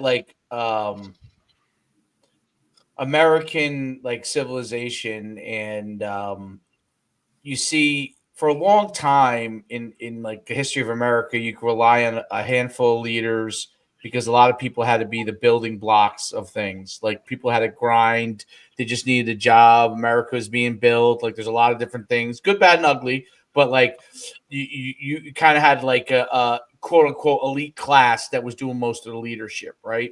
But as things evolve in society, you begin to need more and more leaders within the daily world of what it is. But as a country, and we haven't done a ton to develop leaders because they're more needed now than ever. And what one of the things that is nice about guys who coach football and coach a lot of sports is that part of it, if you're doing it right, is you're learning how to become a leader. Like being a coach is learning how to become a leader of people and learning how to, whether it's a small group or a big group. And outside of it, for a long time, a lot of it was required. You go do your job. You didn't have to, but now more and more you need more leaders because there's a lot more issues, a lot more topics that come up, and you need leaders in small microcosm areas over and over again. And what the NCAA and what has happened, is a form of where the top people were just kind of making independent decisions, and that does not really work anymore because the top is more removed from leadership than it was in the past. There's a lot more people that are leading smaller groups that may have information that you might want to get that information from in order to make bigger decisions, right? And that part has changed a lot, and I think the NCAA is a great example of a group that no longer has the ability to lead because they don't have enough of the information of what's required to lead in these kind of areas. And it's not that it has to. I'll use a good example. Like if you just took in the old days, the AFCA forever was run by Grant Taft, right? Grant Taft ran it for a million years before it went to who runs it now? Chris. Yeah. So Grant Taft ran it forever, right? And Grant Taft was from the old school, and he was an excellent leader. But like it was from the old school, right? He was the old school guy that ran the whole entire, and everything relied on what Grant Taft wanted to do for the most part, right? And now it's kind of moved where yes, there's a leader, but you're less know about who the leader is, but you know more about what the guys that are in leadership within AFCA and the NCAA has not adopted that evolution part to it within their leader. We're running it. We have our committees of other guys who don't know what the hell's going on. Athletic directors who haven't talked to all their coaches. And I have a lot of friends, like my sister's an athletic director at a Division III school. And what my best friend from high school is second in charge at the NEC, right? And they all tell me about how some of these meetings are like literally athletic directors that have zero experience of athletes or zero experience with trying to make decisions are now thrust into these roles to make a decision and don't really know that much about athletics or only know about their world. Like, and it's so they get in these committees and listen. My sister has told me. I mean, I don't want to go too in depth about it. But she's told people when she's in some of these meetings, like, have you played a sport? Do you understand?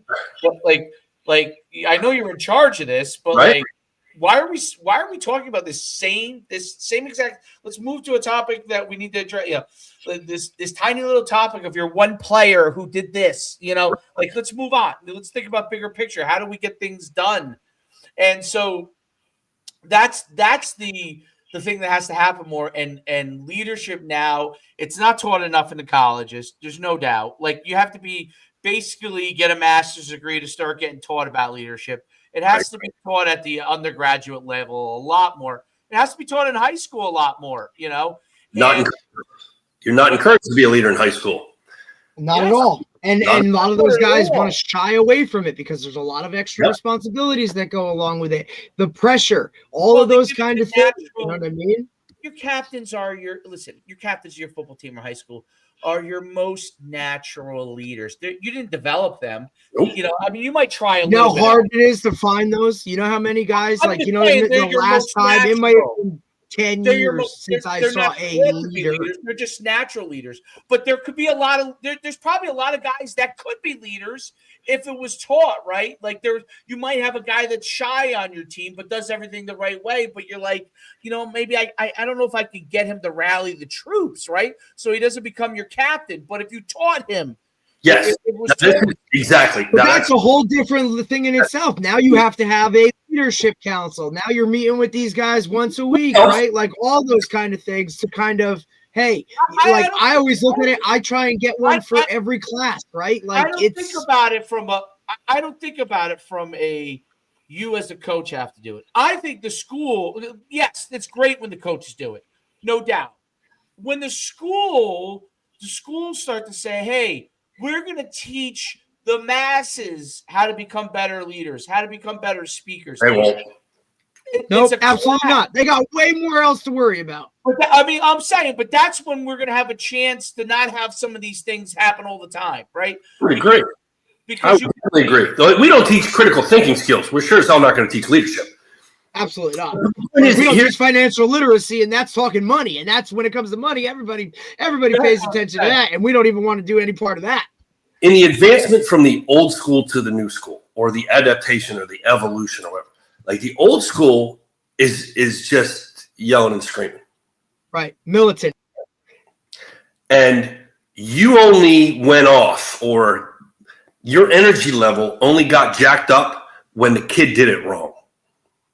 For the most part. That's the old school. Negative reinforcement, right? Like, that almost like you're praising you're emphasizing negativity.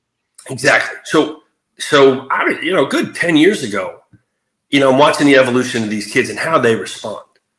And I'm even doing it with some staff and in the younger staff. And finally I sat them down and I'm like, look, this is going to be a mentality of which I'm going to lean on you on. I'm going to oversee this. And I want to see this out of you.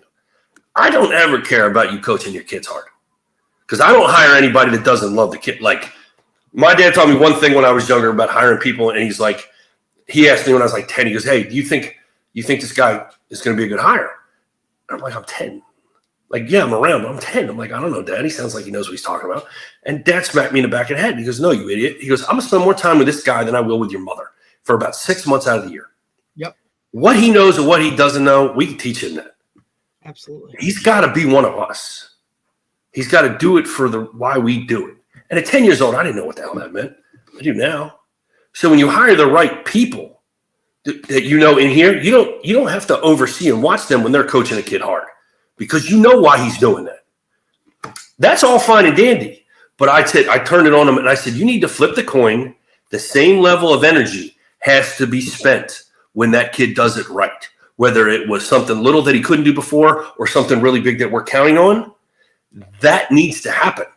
You need to, and I'm not saying you have to be like stupid, ignorant, over the top, right. Christmas for, a little thing, but you need to develop a positive reinforcement energy that is equal to or greater than what you do in the negative. And basically you can't coach kids hard anymore. Yes, you can. Yes, you can. If you love them, you can. If you know them, you can. And the kids aren't usually the problem. It's the parents. The kids 100%. love it. Kids love it. Parents are the biggest problem. I'm a parent. I'm setting stands. Like, I'd set the stands when my kid was playing. And people were like, and they all just look at me, and I wouldn't say a word. I'm never going to say a word. And if anyone has a stage or a grounds to say something, it's someone that does this for a living, right? And from what I've seen through the whole process is coaches that coach at a higher level than what I'm coaching at usually say the least, right? Because they get it. Like, they know exactly. Listen, and no names needed, but Division III coach, his kids in high school, right? How many conversations did he have with that head coach through 4 years of high school? Maybe 2. And it was about, hey, well, how are we gonna get him recruit? Like, you know what I mean? Like, that process of what we're doing. And if anybody has a room to say anything, it's that guy. His kid came home from practice with an issue. Oh, coach this, coach that. He's your coach. You figure it out, right? Like, I'm Right. your dad. Mhm. I'm your dad. So, and this is what I say to parents all the time. Be a parent, right? The first conversation in the car is, where do you want to go to eat, buddy? Right. Not, oh, your coach is terrible. He needs to throw it. He needs to do this. He needs to do this shit. Like, it's irrelevant. Be a parent. And I understand where it's tough, because now that I have a kid, it changes your viewpoint, because obviously you want the best situation for that kid at all. But I also want that kid to go through some adversity. Oh. She doesn't have to be the best player all the time. Learn how to be a role player. Learn how to fit into the puzzle. Learn how to be a great teammate. Learn respect in the fact that you might not agree with what that coach is saying. But you know what? I'm going to follow the lead and go to it and do what I'm supposed to do for the greater good. And I think that's where, it's a hard battle, because these parents want to, like, there are certain things that you learn by when kids say it. You're like, he's not smart enough to know that. That's coming from dad. That's coming from mom, right? Like, it's an easy read. And it's like, it used to be where parents, hey, that's your coach. That's what you do. Like, I'm your parent. Now, those lines are extremely gray. I look at it a little bit differently. I look at it, when you come out of a game, did you give your best? Like, did you give your best? If you did, whether your best resulted in success or failure, that's what we could correct things down the line. But if you gave effort, you gave your best, and you did the very best you could, then you could live it yourself. And I'm sure your coach knows that you did your best if you gave your best, right? I think that's an important thing. I'd like, because I'm in it with my kid, I'd like to say that every single time I go and say, let's go get ice cream. I don't. I mean, the truth is I don't. Like, there are times where you come out of a game and I want to know, did you give your best? That's always the first thing I ask. And if there was something I see behavior wise, I want to know, why are you acting like that? Or why are you emotional? What is it that's bothering you? So I want to discuss. So I think that's part of, and I'm curious, by the way, we fast forward 5 or 6 years, if Derek views, because his daughter's young, if he views it the same exact way. But it's how my dad did it. Yeah, but that's a different time, and there are other influences at the youth level with respect to other parents involved. So that's one thing that also is different than when I grew up. Okay, because when I grew up the same exact way that Derek did. Like, my father could care less. It was, about any of that stuff, right? And my father's a coach, so it was always about did you listen to your coach? Did you do the best you could? But I think doing your best is something that a kid can quantify. Like, did I give the best effort I could? Sure. He could say to you, yes. Like, then we can go get ice cream, and because I want him to know, if he didn't do his best, which sometimes happens with kids. Okay, sometimes kids at a young age, they don't want to be. They may not have wanted to be there. I mean, that's the truth. Like, you might be on this baseball team and he's out there picking grass, and he struggled or whatever reason, and it's because I want to know, did you want to be there? Because if you don't want to be there, we should find something else for you to do. You know what I mean? You finish your season, but find something else for you to do. Right. Because there's a balance to all of that kind of stuff. And then I think the next part, once you get them to a point where they are giving their best and they are listening to their coaches, then I think you can get into a situation of, okay, now we can work on them becoming. How are you interacting with your teammates? Are you helping other kids to be better? I think there's kind of steps to it with kids, and that's why I'm learning with son, because I've been around him since the beginning. And I gave up when I stopped coaching high school in 2021. I've been around him as he started to go through it, but I also had to learn how other people work. And this is the difference now that I think I wasn't ready for when I started coaching youth sports, because I was a high school coach for 20 years. I didn't know anything about it at all. Literally nothing. Okay. And I was shocked. Like, I was shocked that people weren't all nice. I was shocked at all this stuff. And I think the big thing is, this is the only thing that sometimes I think guys who coach at a high level when they just kind of completely are hands off, and everybody does things differently. Sometimes the player does have a valid question. And when I look at it, I say sometimes the kid has a question, meaning this: is that coach nice to you? Like my whole thing is, I don't even care what the coach at a youth level. I don't really care if they're that knowledgeable. Like because there's sometimes you're gonna get guys very knowledgeable. Sometimes is he nice to you? Does the coach treat you nicely? Is he nice? Like so, if a kid comes home and says, or you pick him up, because like baseball's, although I've been roped into it this year because the guy had no help, but I'd never coached baseball, okay, until this year. I basically throw BP for them, and I don't really know that much about baseball, other than the basics that we all know, right? I always sit in the far out because I always said baseball is my sport where I can relax, watch, but I listen to what my kid says, and if he's got to complain, blah blah blah, I say okay. Did you do your best? Blah, blah, blah. I said, is coach nice to you? Coach is great to me. He's really nice to me.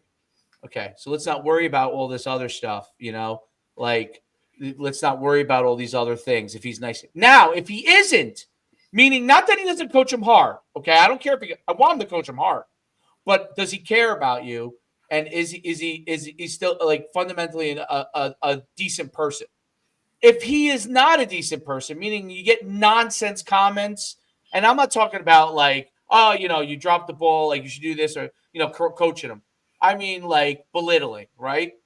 I think as a parent, you have to make sure that part is understood that that's not okay, because so many people coach now in youth sports and even in high school that may not have the level of experience that you do or Derek does, okay?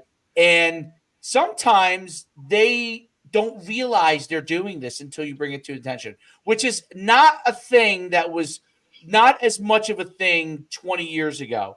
Right. But I've had guys that were like, oh, I didn't realize that. You know what I mean? Now I've had guys that didn't want to hear it. I said, okay, that's fine.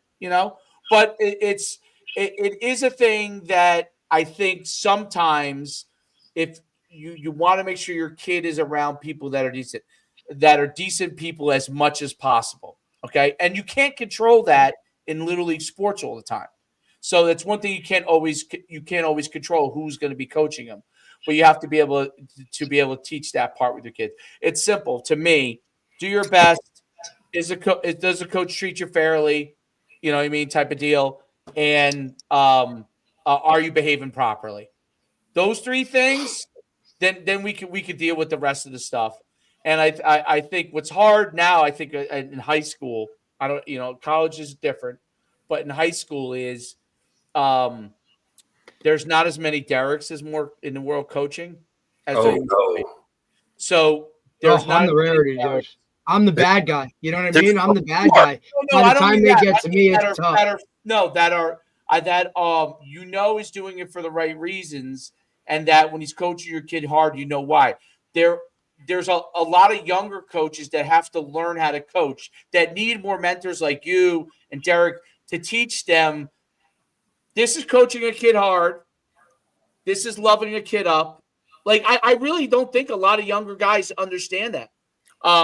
This is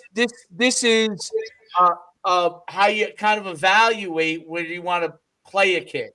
You know what I mean? Or not play a kid. Like, because I'm sure you see this, Derek, yourself. This guy's dad is friends with this guy, right? Who's on your staff. And he's angling. And the first thing I would tell my assistant as a high school coach would be like, hey, dude, I know you're friends. You can't be discussing that stuff with a dad. Right.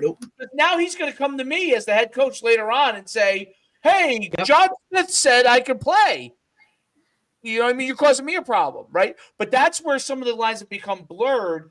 And I think more guys like you, more like we in coaching need more guys, I guess, that may be retired from coaching that are helping younger guys to be able to understand these things because of the work, because of the NIL worlds, because of the transfer portal worlds. The me culture getting blurred more and more. And I think it's harder for coaches to understand. Am I being fair? Am I not being fair? Like, what is that? What is fair? What is fair? Because what is what is fair when we played sure as hell ain't fair to what these guys do. Like, fair to us was, hey, you're getting a jersey, dude. Fair to these kids is, why am I not the starter? And how come he's on the Instagram page and I'm not? Did you grade him? Like, listen, when I first started coaching, and obviously in college, you always grade, right? When I first started coaching in high school, we graded everything. When I was an assistant, we graded everything. I made my assistants grade for a long time. By the time me and Derek coached at Red Bank, I was already moving away from grading. I couldn't get the assistants to grade the guys. Derek would do it. I couldn't get him to do it. I could not get him to do it. 1979. I am 9 years old. My dad is 3 years into starting this program, and I am in the dining room with a clipboard. Check, plus, minus. And I know the offensive line across. I'm watching the film with him, and I'm grading the film with him in 1979. No, that should never go away. And the fact that it's even gotten a sniff of going away is kind of ridiculous. Almost no. What's crazy is, like, when I've been an assistant, as a head coach, I still grade my guys. Mm-hmm. Okay, but there are very few guys that grade. Like when I came to Old Japan.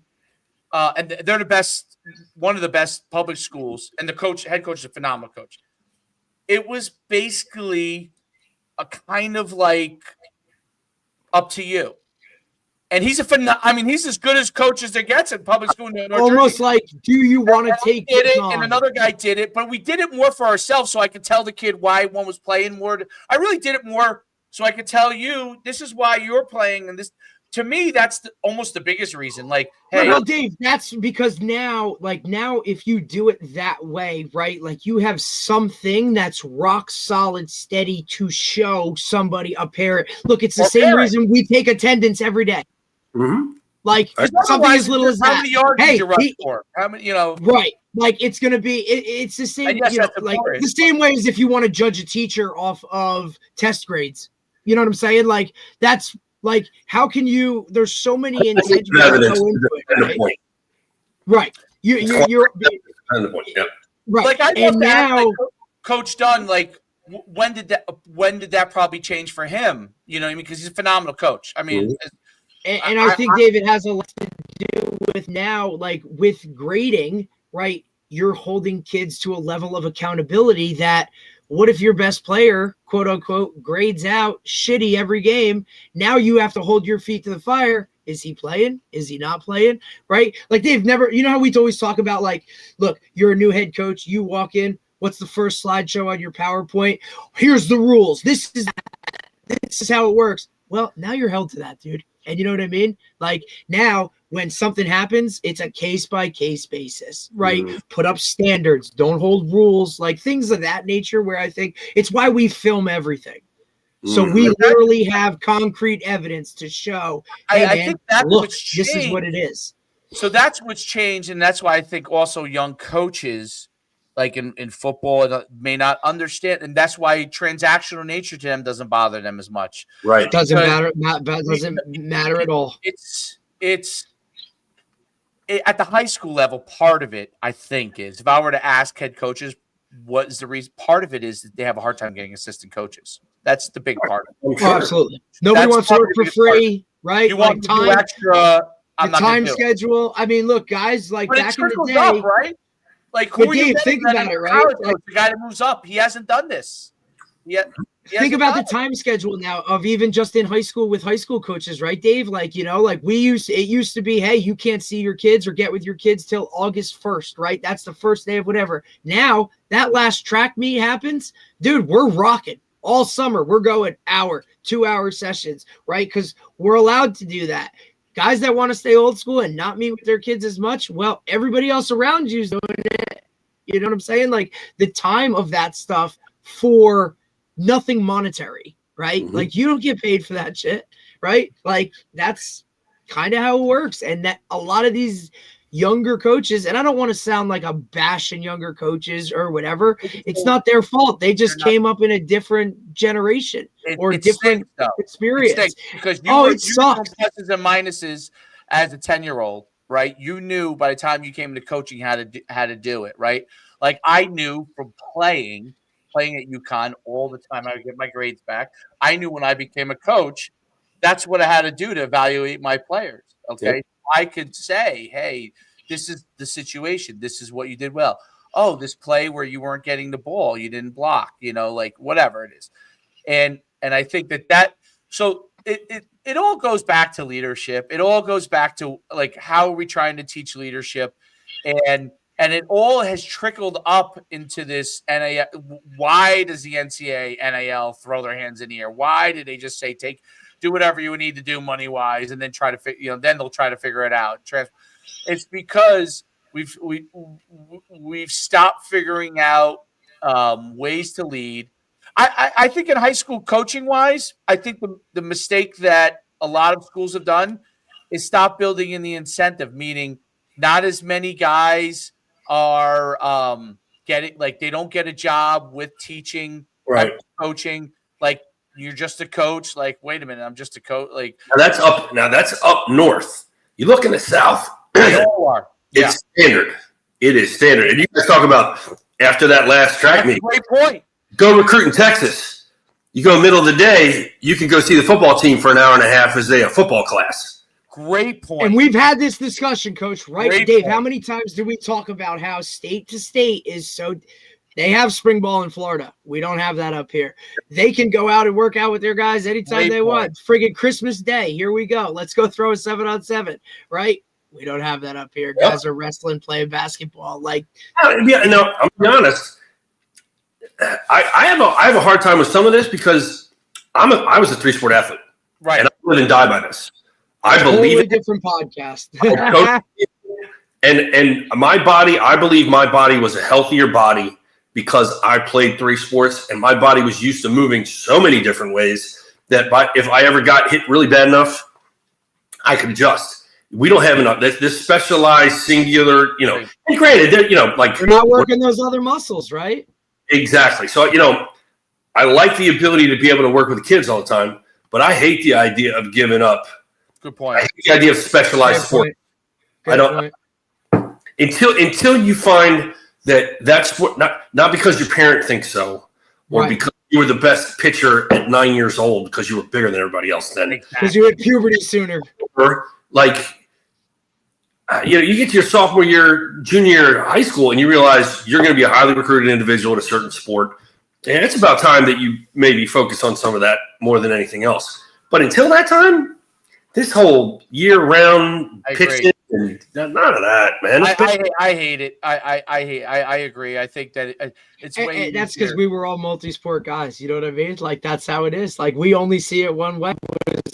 And that, Dave, remember that excitement of going from one to another? Like, oof, I love football, but now I get to go to hoops, or now I get to go to indoor track, Absolutely. Like, that was an exciting. Like, you want to be multi-sport? Now, what's crazy about like my kid likes to play a million sports, but like if you want to play your sport, they all bleed into each other. Yep. We're playing football. We're in the last 2 weeks of football, and now like basketball trials starts. Yeah. Like, why can't we just push basketball back 2 more weeks? Like, why doesn't everybody work together on this? Why then basketball's, I don't know, bleeds into what track or football. Baseball, track, lacrosse. I mean, Coach, I know you dealt with lacrosse like down there. Like play basketball, and then go throw 6 innings. Yeah. Because it's the playoffs versus the start of the new semester. I got you. Yep. Anyway, Coach, I think we solved the world problem successfully today. So round of applause between me, you, and Derek. We are now appointed world czars officially. So we've got. I thought we talked a lot of stuff. I think that had to be talked about. It was. I mean, listen, you're up there in the all-time longest. Who's the only people that clips of Derek? DJ, you know DJ Impius? Oh yeah. DJ Impius Tony DeMeo, because he couldn't figure out how to get on. Tony DeMeo. I know that one. DJ might be the 2 longest of only people to eclipse it. But both, by the way, they were phenomenal podcasts. DJ DJ, we basically could say hello, and then he could talk for the next 45 minutes without us having to even say anything. And that's saying something with the two of us, Dave. You know how that works. I don't think he would let us talk, actually, because he explained it like bubble screen, and doesn't want to hear our version of it. But absolutely not. You guys don't know what you're talking about. You guys don't know what you're talking about. This is how I heard bubble screen. But no, it was really great having you on. You know, you're a phenomenal coach for all the right reasons, and would have loved to play for you, Coach. That's what I got out of it. That's the ultimate. Thank you. That's quite a compliment. You like to say I'd like to play for you. Thank you. I would have loved to play for you, Coach. I can see why those guys speak so highly of you, whether it be Coach Palaz at Montclair State. And kudos to you. I don't think many guys can say they're coaching Bush, as you said, have two head coaches in the NJAC, right? So kudos to you. And obviously, you know, you see Coach Van Zyl doing great things, taking over Gilman School, right? One of these traditional national powerhouses, you know, like, and the best thing that I can say is, like, not only are those guys good coaches, but like I look at those guys, they're great men, they're great mentors, and that's if you don't play for somebody who that's an emphasis. So, Coach, really appreciate you taking the time, man. Anything we can do for you. Hopefully, you're not a free agent if you don't want to be, right? Like, you get that choice. Maybe the wife will make that choice for you sooner than later. But look, if we can ever do anything for you, or you ever want to come back on, you know, we'd love to have you. I appreciate it, guys. You're fun. It's a good time. This is a real good time. Thanks, boys. Thanks. Have a great day, Coach. Take care. All right. Great pod. He might. I think he's number three. Listen, I'll tell you what. Out of all that shit, I'll tell you one thing. I'm never going live on quarterbacks in spring ever again. I'll tell you that. Yeah. That was a great. Woo! I wonder. I would have loved to ask him, because I wanted to keep us going with it was. I wonder if, had that injury not happened, where his track would have gone, right? If he didn't get that opportunity to go GA or do whatever that was. Well, he said he was going to go play in Europe. He said he was going to go play in Europe. Do you imagine, like, what he could go to Europe 2 years? You know what I mean? Like, who knows? Are you even a coach at that point? Yeah. 100%. Does it totally just burn you out or do whatever? I just think it's a crazy thing. But, like, dude, wow. I would have loved. I can see why, like, you know, guys like Mike Smith, guys like Van Zyl, right? That guys like Coach Palazzo, I mean, they worship him. Like, yeah, I mean, look, like, how could you not want to play for somebody like, you know what I mean? The term players coach, I think, gets thrown around way too much. You know what I mean? Like, oh, he's a players coach. He's a players coach. Like, to me, a players coach is someone that cares about you on a whole different level. And I think that's, you know, whether it's something to do with being the son of a coach, right? And I think that helps. Plays into it too, 100%, because they know kind of the ins and the outs and the certain little things like that. But, you know, just a really awesome dude. If he wants, I think he'll find a job. You know what I mean? He can pick and choose. You know what I'm saying? Like, who wouldn't want a guy that took a program like that? And like you said, he had his opportunities and he wanted to stay because family first, right? Family first, right? You and I, we align with that all day, every day, right? Because I'm sure we could have taken opportunities or done certain things to do whatever, but, you know, family first, man. Like, that's kind of how it works. So, and it's the hardest thing, because you end up you turn down some things that, you know, probably career-wise would help you. And that's it's not even as much as it's hard. It's also weird, because you're almost like, you kind of say to yourself, well, I'm actually contributing to my own demise. Yep. Yeah, demise. I am pushing myself lower in the water when I need to breathe. Yeah. Yes. It's like a weird thing. You kind of make it's not that you feel bad about. I don't ever feel bad about it's just myself. The ultimate. No, because I justify all of my decisions. You feel like almost, because we're such competitors though too, right? Right. Am I the competitor? Am I making the right move? Is like 100%. And listen, you're gonna toss and turn about it. You're like, I'm gonna write about it in my damn journal, right? And that's how I'll get it out. But I know at the end of the day, like, look, like, just look at what Troy has turned into. He's not that kid. If you take some of those things. You know what I'm saying? Though? Like, I just look at that. You know what I mean? Because look, I'm right at that spot now too. Like, you know, 38, almost 40, right? Like, you kind of look at it. It's like, look, have I had opportunities or people that call and say, hey, do you want to do this? Do you want to do that? You want to do, you know, I look at that little girl and I'm like, hey, like she's not going to get, and coach referenced it, right? Like you're putting your energy into 60 other dudes, and who sacrifices? The one with your bloodline. And that's a really hard choice to make, right? And it's almost, you're viewed like it could be great, it could be not great, and that's just kind of where it is. I think it's a hard decision that every coach has to make, and I never begrudge anybody for making. Hell no, you do what you do. Yeah, you do what you do. But it is a situation where you say, it's one of those things because you don't know what's going to happen with your kids in the end. So you could take the step back, and it's still and your kid still struggles, but at least that you like my thing for me. No matter what happens with my kid, I want to know that I did the things that I thought would be the most helpful. And if I could do that, I could live with myself. You know what I mean? Like I want to be able to absolutely when I'm laying there, like, and it's the clock's ticking at the end. Can I say that? All right, I at least tried to do the best I could by my child. And like you said, I know, right, at the end of the day, I know if I controlled all of those controllables, or I gave maximum of what I could in all those things, I'm all good with what the outcome is. You know what I mean? Because look, sometimes you could go all out and you could do this, you could do that, and you still lose the damn game. Is what it is, man. Like as long as I gave everything I had, and at the end of the day, I know that, I'm all good with it. But what I can't live with is, am I the cause of a problem? I don't want to be the cause of a problem. 100%. I don't want to be the cause. And it's you're not trying to be the cause because you don't know you don't know how your kid is, and you really don't know until he starts to get older, and you see because when they're young, they don't kind of communicate. But when they start to communicate, you realize, oh, okay, and it's interesting, and I think there was a lot of great points, and I think as a whole, it's we've talked about this before.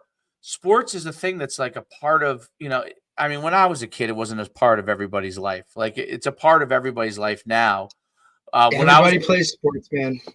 When I was a kid, like I could tell you, like there were kids that I was friends with that just didn't play sports. Like it wasn't their world, man. They just didn't do it, and they didn't try it. And it was okay.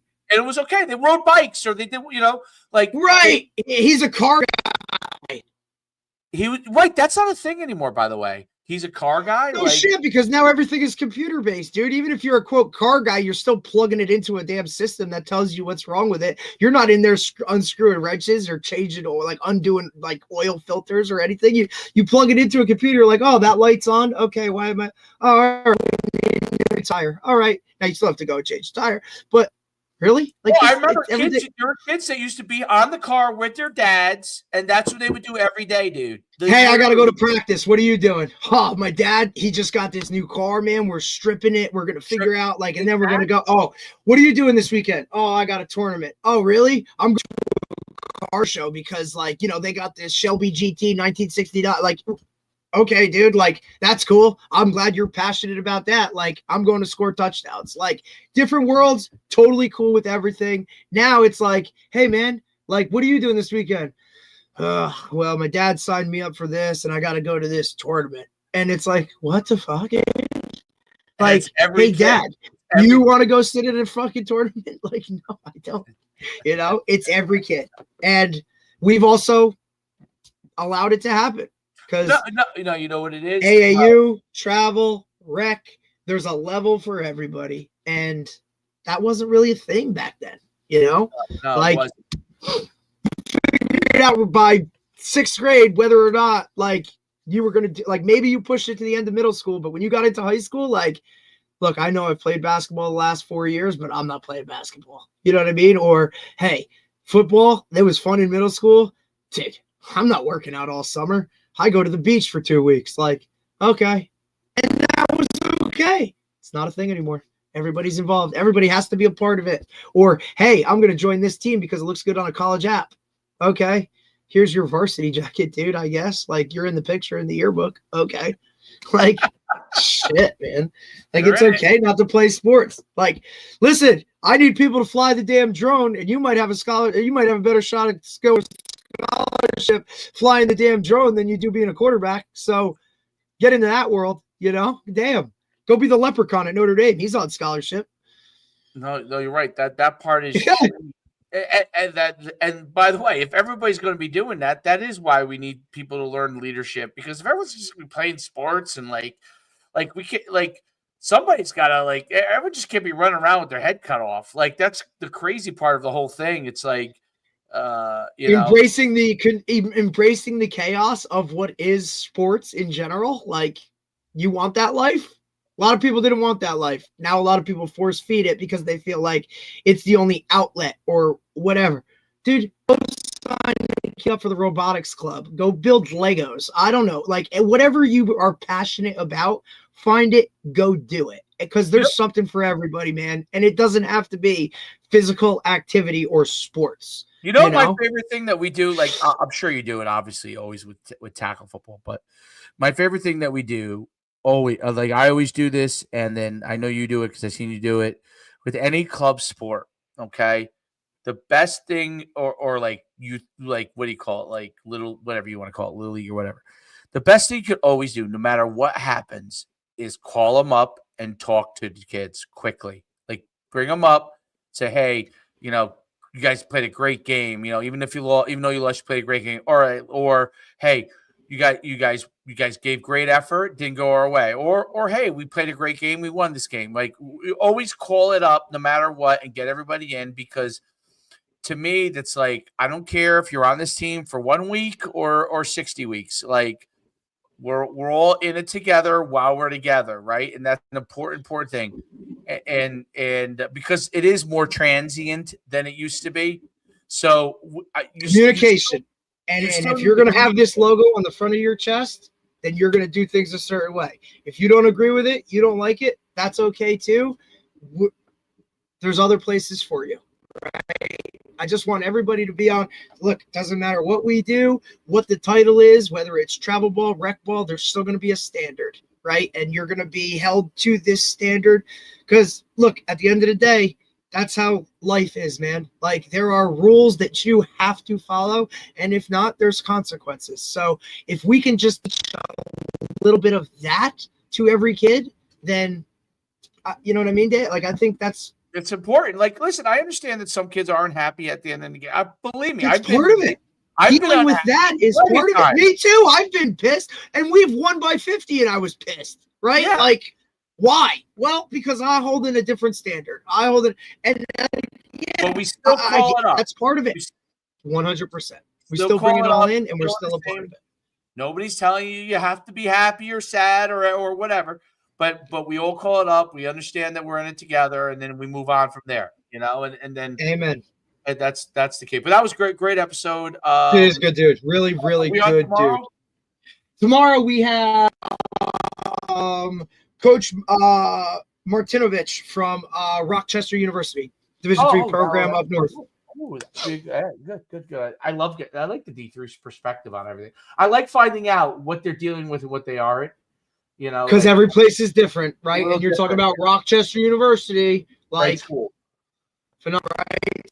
So, and look, we just had Wesleyan, different school, right? Like, I love that too. And the D3 guys love it because somebody's giving them a platform where normally they don't get a platform, brother. They don't get a platform. Just like Coach, he might win. He wins for this part right here. Free agent coach. He wins for best title in, like, whatever we call this part right here. He wins that one. Number one for that. Yeah. Here we go. That's it. True. All right. Till next time. Oh, big viewership too. Yeah, a lot. Yep. We'll see you soon.